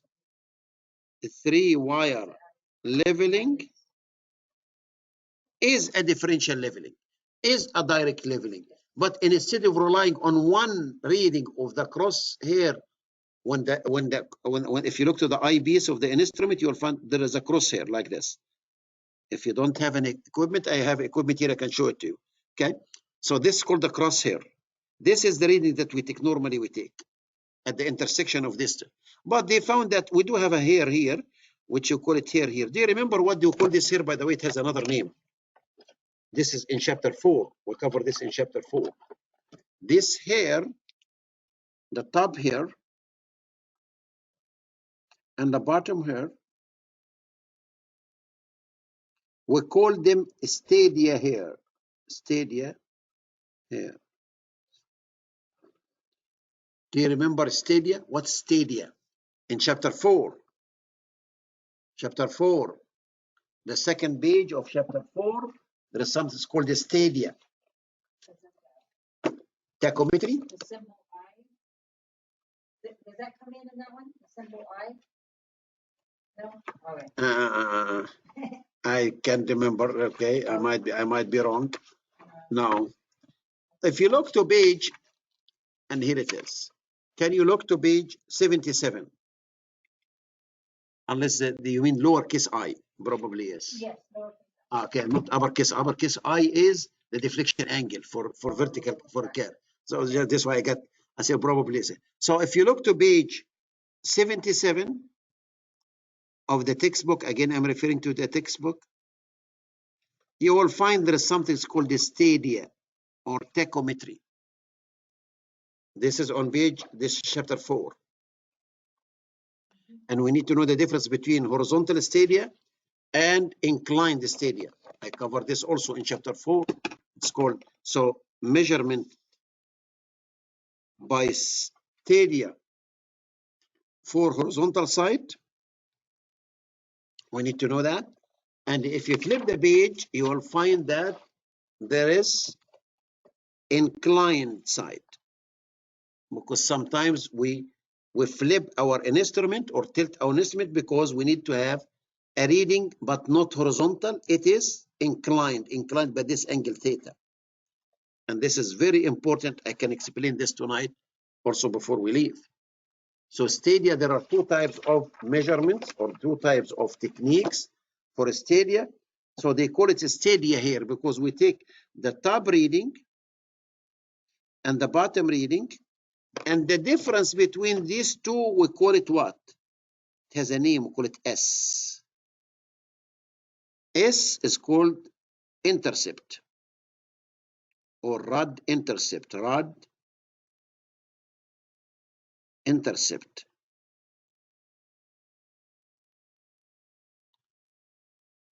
Rod intercept, S. And there is equation, the horizontal distance D is equal KS plus C.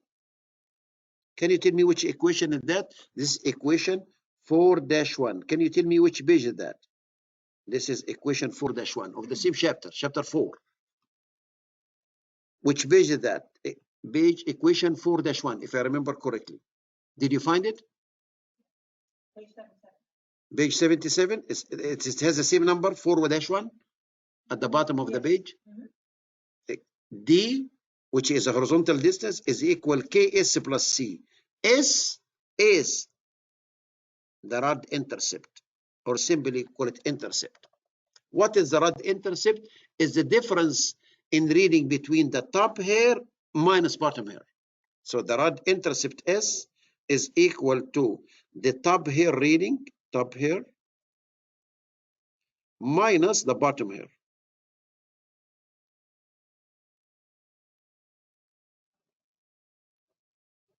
Top hair minus bottom hair. Makes sense.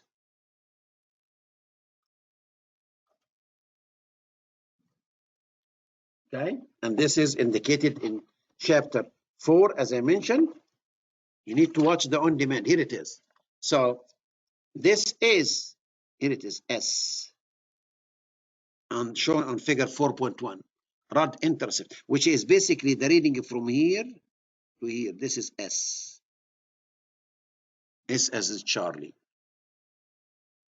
And this equation 4-1, the bottom page, D is equal KS plus C, and D is the horizontal distance, by the way. For the stadia, D is the horizontal distance.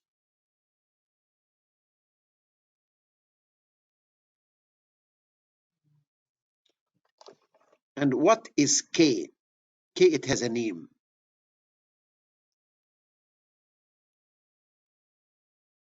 And S, I repeat it, S again here, by the way, is the rod intercept.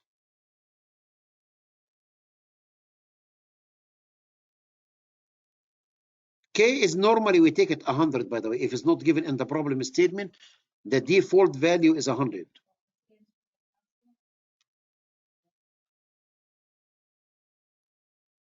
There is another, C is a stadia constant. The instrument constant, you are right, but for most transit, this value is 100, which is the correct instrument constant. But C is another constant, it's called the stadia constant. So I need you to know all this, because the problem I was referring to, this is on page 77 of my textbook. You promised me that you are going to read all this. This will lead us to the problem shown on the practice exam. You remember we finished one. We got the answer A. I need you to look to problem 44. What is the approximate backside distance of the practice exam number 1 on problem 44? Can you let me give you 2 minutes to do it for me, please? Problem 44.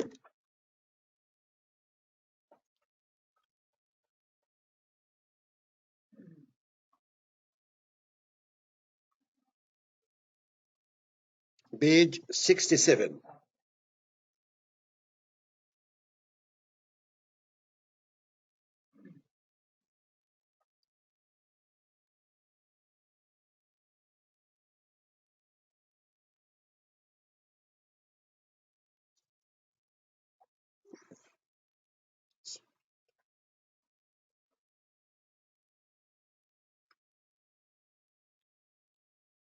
So a problem like this, like the problem 43, this, it shouldn't take more than a minute from your time.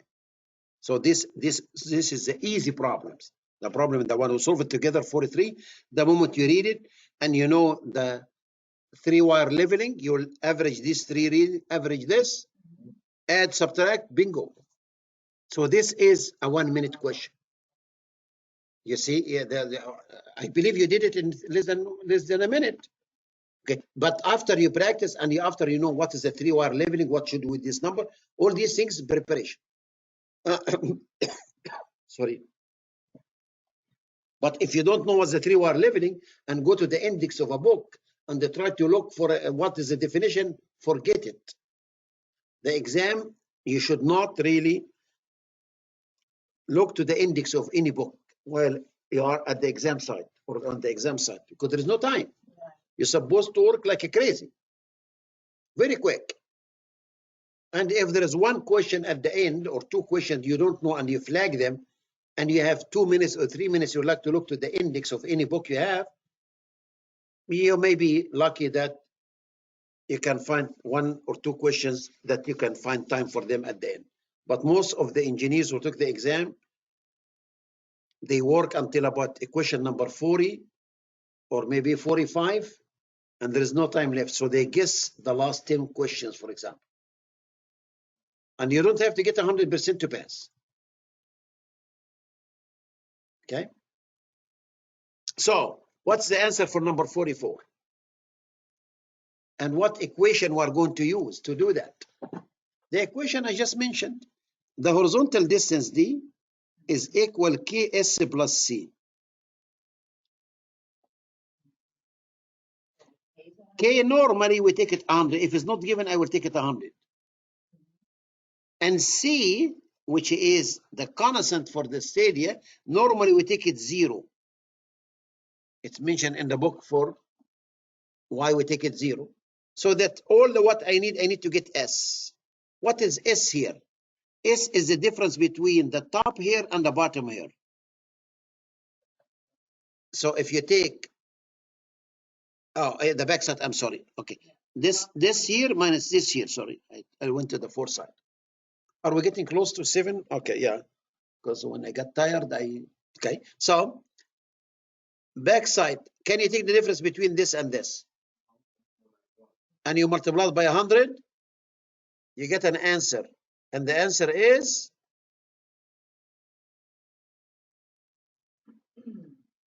C. Are you following me? So this equation 4-1. And after you read and after you prepare yourself, you will be able to solve this in less than a minute also. Because you know where is the equation, what are the constants, name it.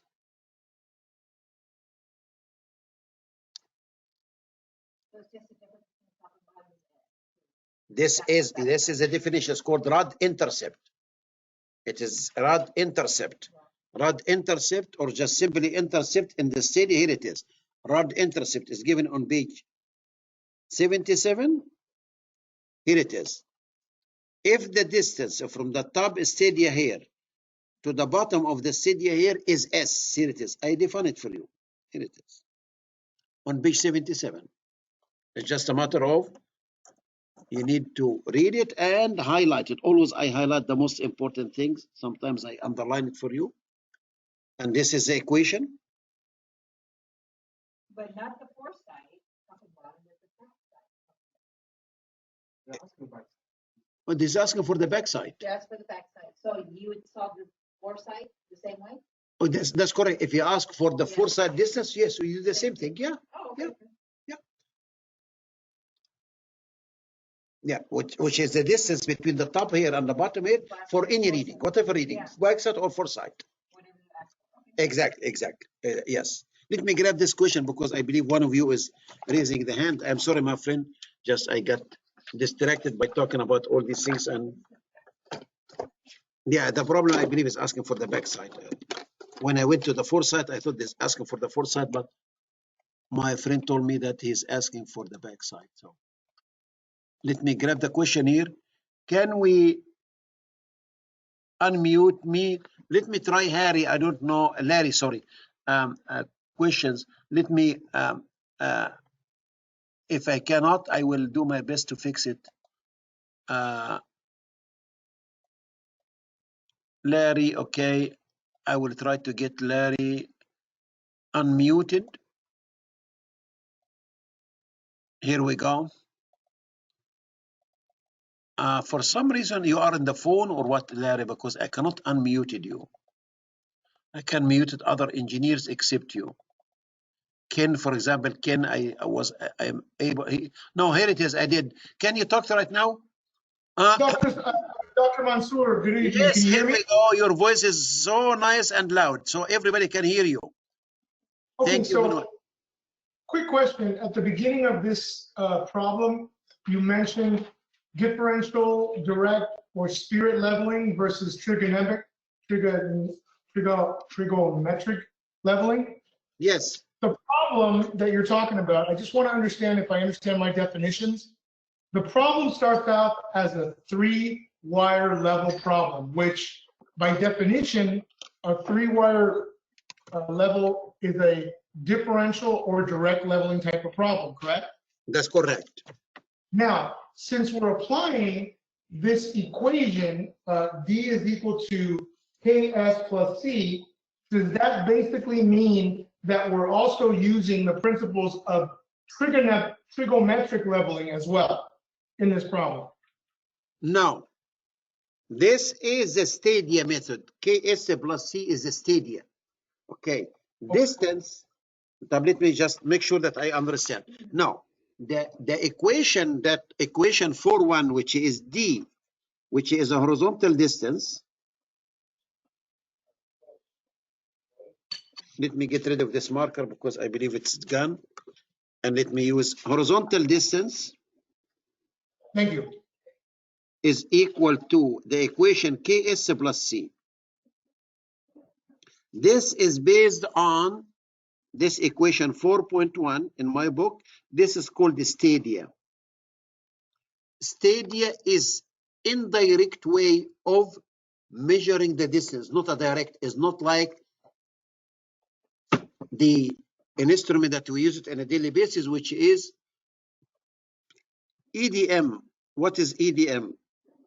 EDM, electronic distance measuring device. The EDM, you put the EDM here, or you hold it in your hand, if this is the EDM, like shown, and you need to measure the distance from point A to point B, horizontal distance. If you put the prism here, some kind of, it's called the prism or reflector, the prism. So the EDM will send the waves, and the waves come back, and you can read it directly. And you can buy them at Home Depot right now or Lowe's. The EDM, electronic, this is a laser. You point it, it will reflect, come back. This is called direct measuring of distance, the EDM. And I explained the EDM in chapter 4 of my book, how it works and the waves and so on. Let me show it to you very quick for those who are going to study and come next time with tons of questions. Here it is, EDM. I explain it very well on page. Here it is. The EDM, electronic distance measuring device, EDM, and even there is a graph for correction for the temperature and pressure. And this is the EDM, the principle of EDM. I need to measure the distance from A to B.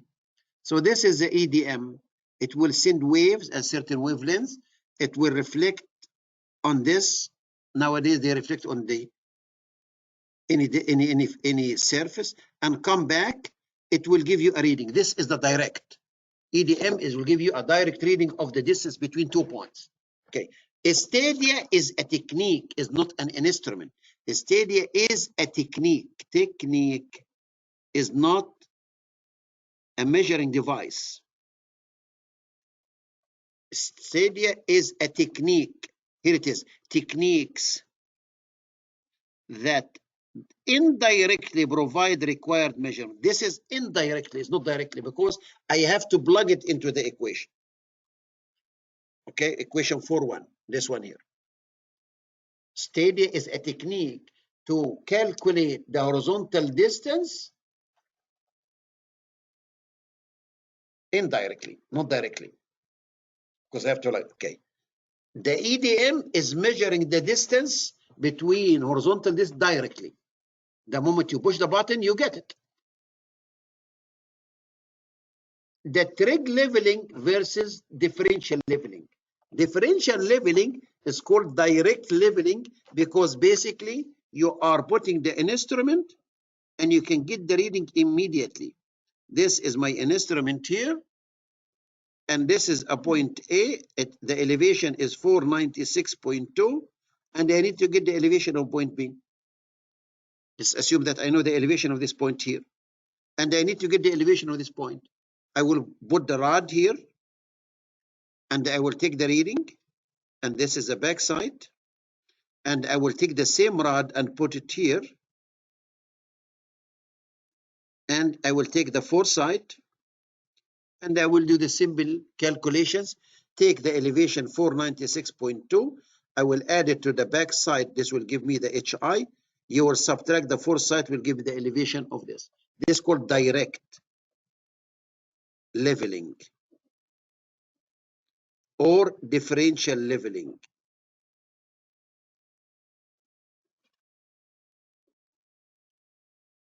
So you see that the word direct and indirect. The trig leveling, it uses trigonometric leveling.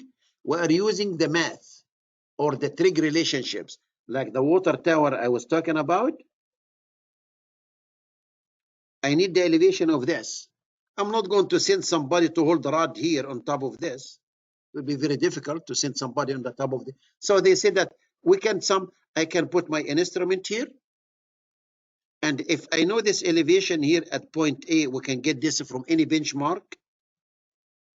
Okay, 625.25. I know. So I will put a rod here. And I will take a reading, the backside. From the backside reading and the elevation of this point, I can get the HI. Is this correct? HI.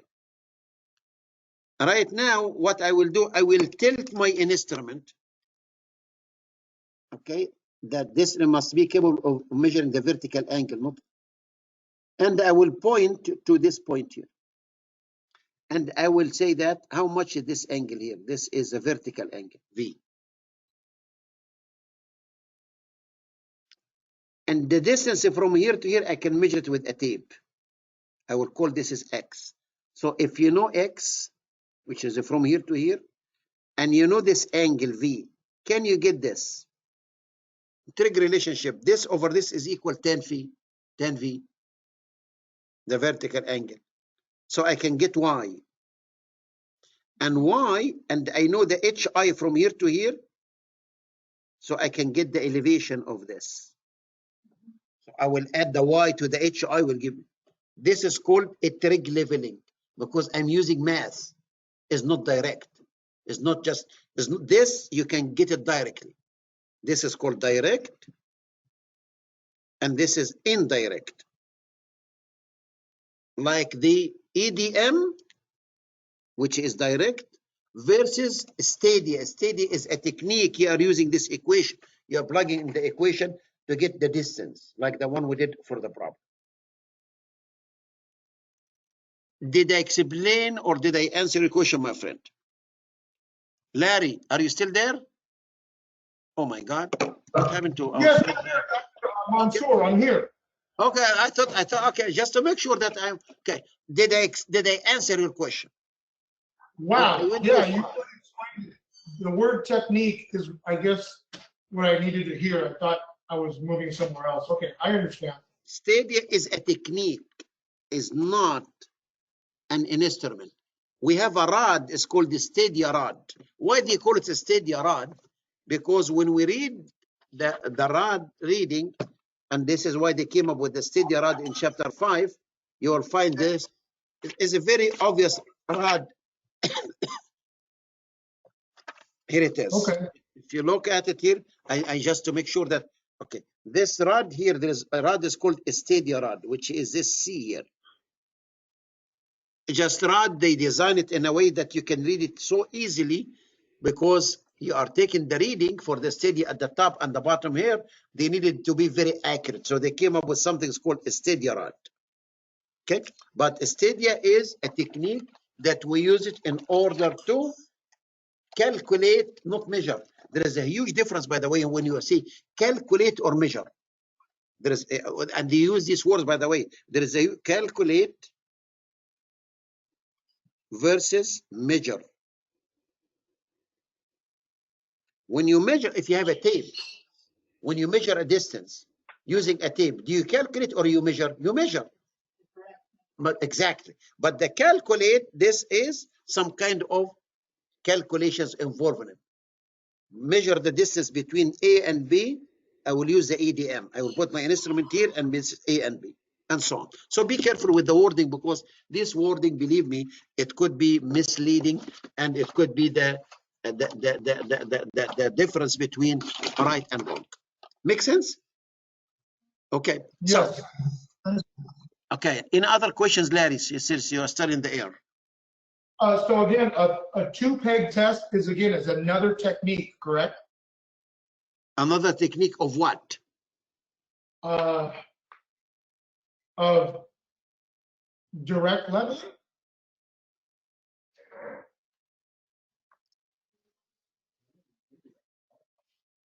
Okay. I'm I trying to need to get more from you. At least I can. Okay. Okay. We have something, and I'll be glad to explain next time. No problem, because I want to. Okay. There is something is called two big test.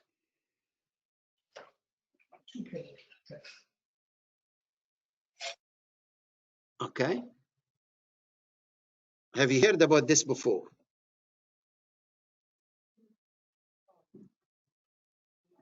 In chapter 5, our friend is mentioning is two big tests is another technique. The answer is no. Okay. It's not a technique to do the differential leveling. The two big test is a test to adjust the instrument. Here it is given on page 120 of my book, page 120. It's called two big test. Two big, B-E-G, P-E-G, two big test. This test, my friend, we use it in order to do what? This is to adjust the instrument. That's it. I need to make an adjustment of the instrument to make sure calibrating the instrument, if you like to call it that way, calibrating and adjusting the instrument. We do this once every 2 weeks or so. Those who went to construction, we put two nails outside the construction office and do it to make sure that your instruments are working properly. What does it mean, working properly? Let me explain this very quick, and I'll be glad to go over some problems, because the two big tests, I need you to be okay. Read it first, and I have additional handout. Do you remember this package, that the one I gave you? This package here? This package, it does have also, I found another illustration or another way to explain the two big tests from another reference. So I said probably let me throw it, let me see if it's included here or not. If to the best of my knowledge, normally I included. If not, I will be glad to send it to you. But in the past, I used to have it, unless my staff did not include it. Let me see.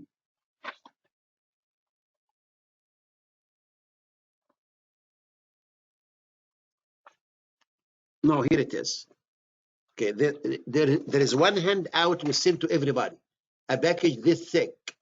Okay, if you go all the way to the end, I need you to go over this package. It has a lot of information. Okay, I know that does not have a page number, but you will find all the way towards the end, you have something called big test. Did you see that? Okay, this illustration, I found it much better than mine, so I said let me include it. I can bring you if you don't have it, but I'm not going to talk about it tonight. You can bring it. What is the two big test? Is a test to calibrate the instrument, and we do it every 2 weeks, every 3 weeks, whatever your policy. Every month, I used to do this every 2 weeks.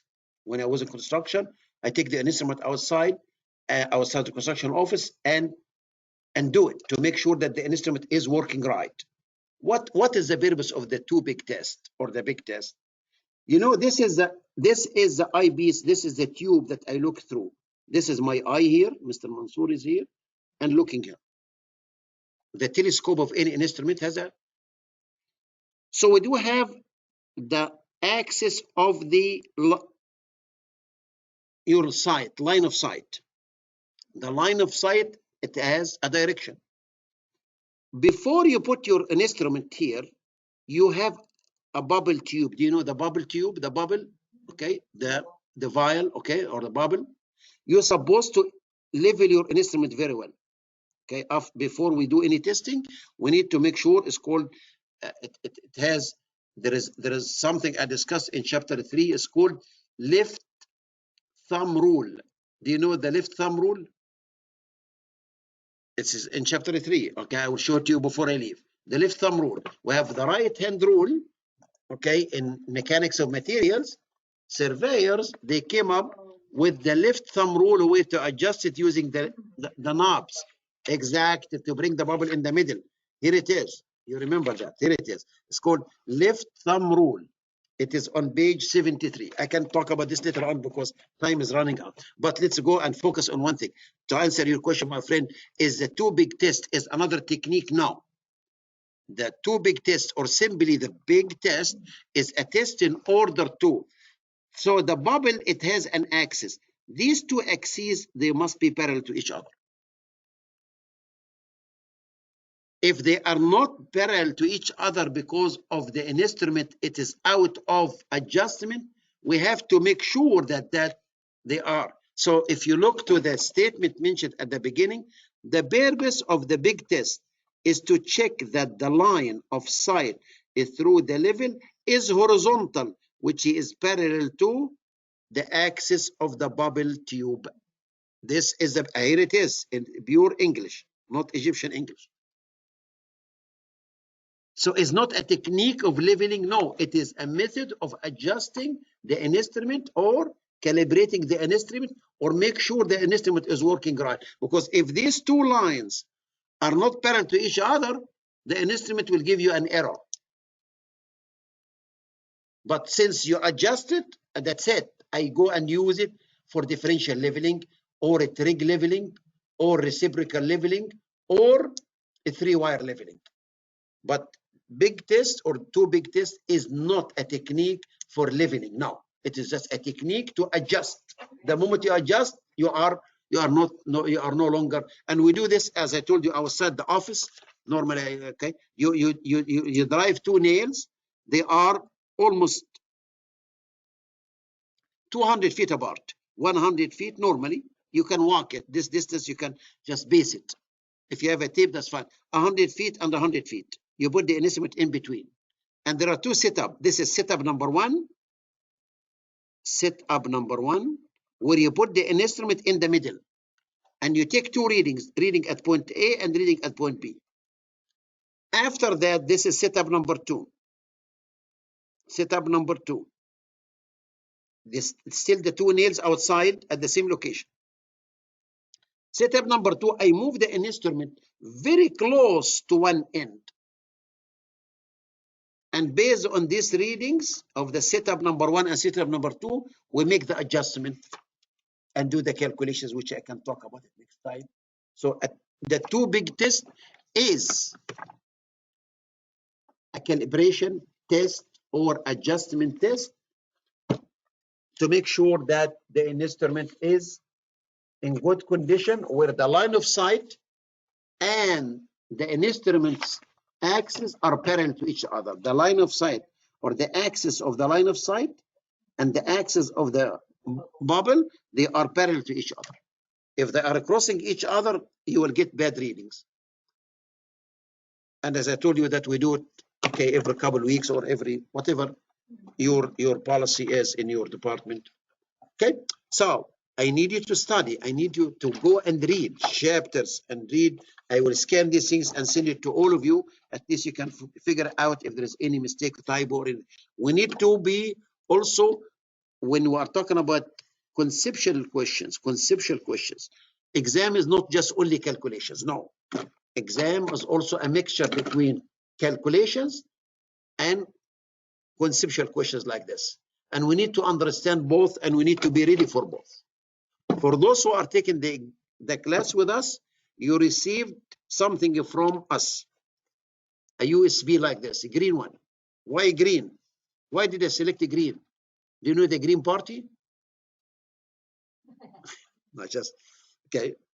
The green is a greenhouse, a green or whatever it is.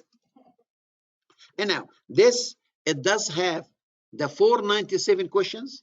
It does have also something, I talked about it for those of you who watch the on-demand.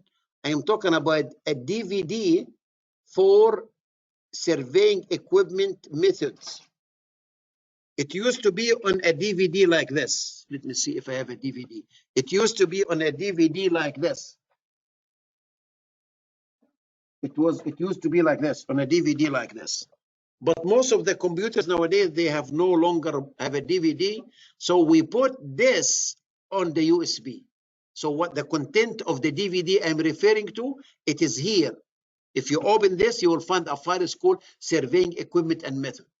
Okay, because right now I'm teaching online, so you cannot see my surveying equipment. I have full line of surveying equipment. So I hired somebody to collect all the surveying equipment and measurements, how we measure this, what are the capabilities of each instrument. It is in the USB you received it from us. Please open it and look at it, because some of you already sent an email and I answered. I replied back. I said that the DVD I'm referring to in my lecture, it is already loaded here. If you don't have it for whatever reason, email me and I will ask my staff to send it to you. Okay, but I'm sure that it is here. But nobody above mistakes. If we forget or we messed up, we would be glad to correct our mistake. Okay? And you have the 497 problems here. Every time you push the computer, it will generate 55 questions. It will time you exactly as you are on the exam site. It's a very powerful program. I hired a programmer to do this for me, and it's working very fine. If you have a problem with this, send an email to me and the programmer will look at it. For example, last week we have a problem. It doesn't happen more often, but technology, sometimes it doesn't work. And this is unlimited number of exams, not like the other vendor. The other vendor, they use commercial and they limit only 2 exams only. Here you can unlimited. Every time you push a button, the computer will generate 55 questions for you. And time, 2.5 hours. And they will give you the results at the end. Did you pass or not? What's your score? And what question did you answer wrong? And which question did you answer right? So please use all these tools because you have it. And I wish you the best. And thank you very much for coming tonight. I hope that you enjoyed the lecture. And if you have any question, always communicate with me. info@passbe.com. This is the best source or the best way to communicate with me. And good night, everybody. I know you are eager to go right now to study. So immediately after you finish the lecture, you will go to your office and say, okay, no more TV, no more couch. Okay, you are devoting your life and time to the exams until you get rid of it. And after that, you can enjoy the couch and the TV. Okay? Okay, good night, everybody. Thank you very much for coming. And let me see what is the last question here. Oh, you are very welcome, my friend. You are very welcome. Somebody's thanking me. Larry's thanking. Okay, good night, everybody. Bye-bye.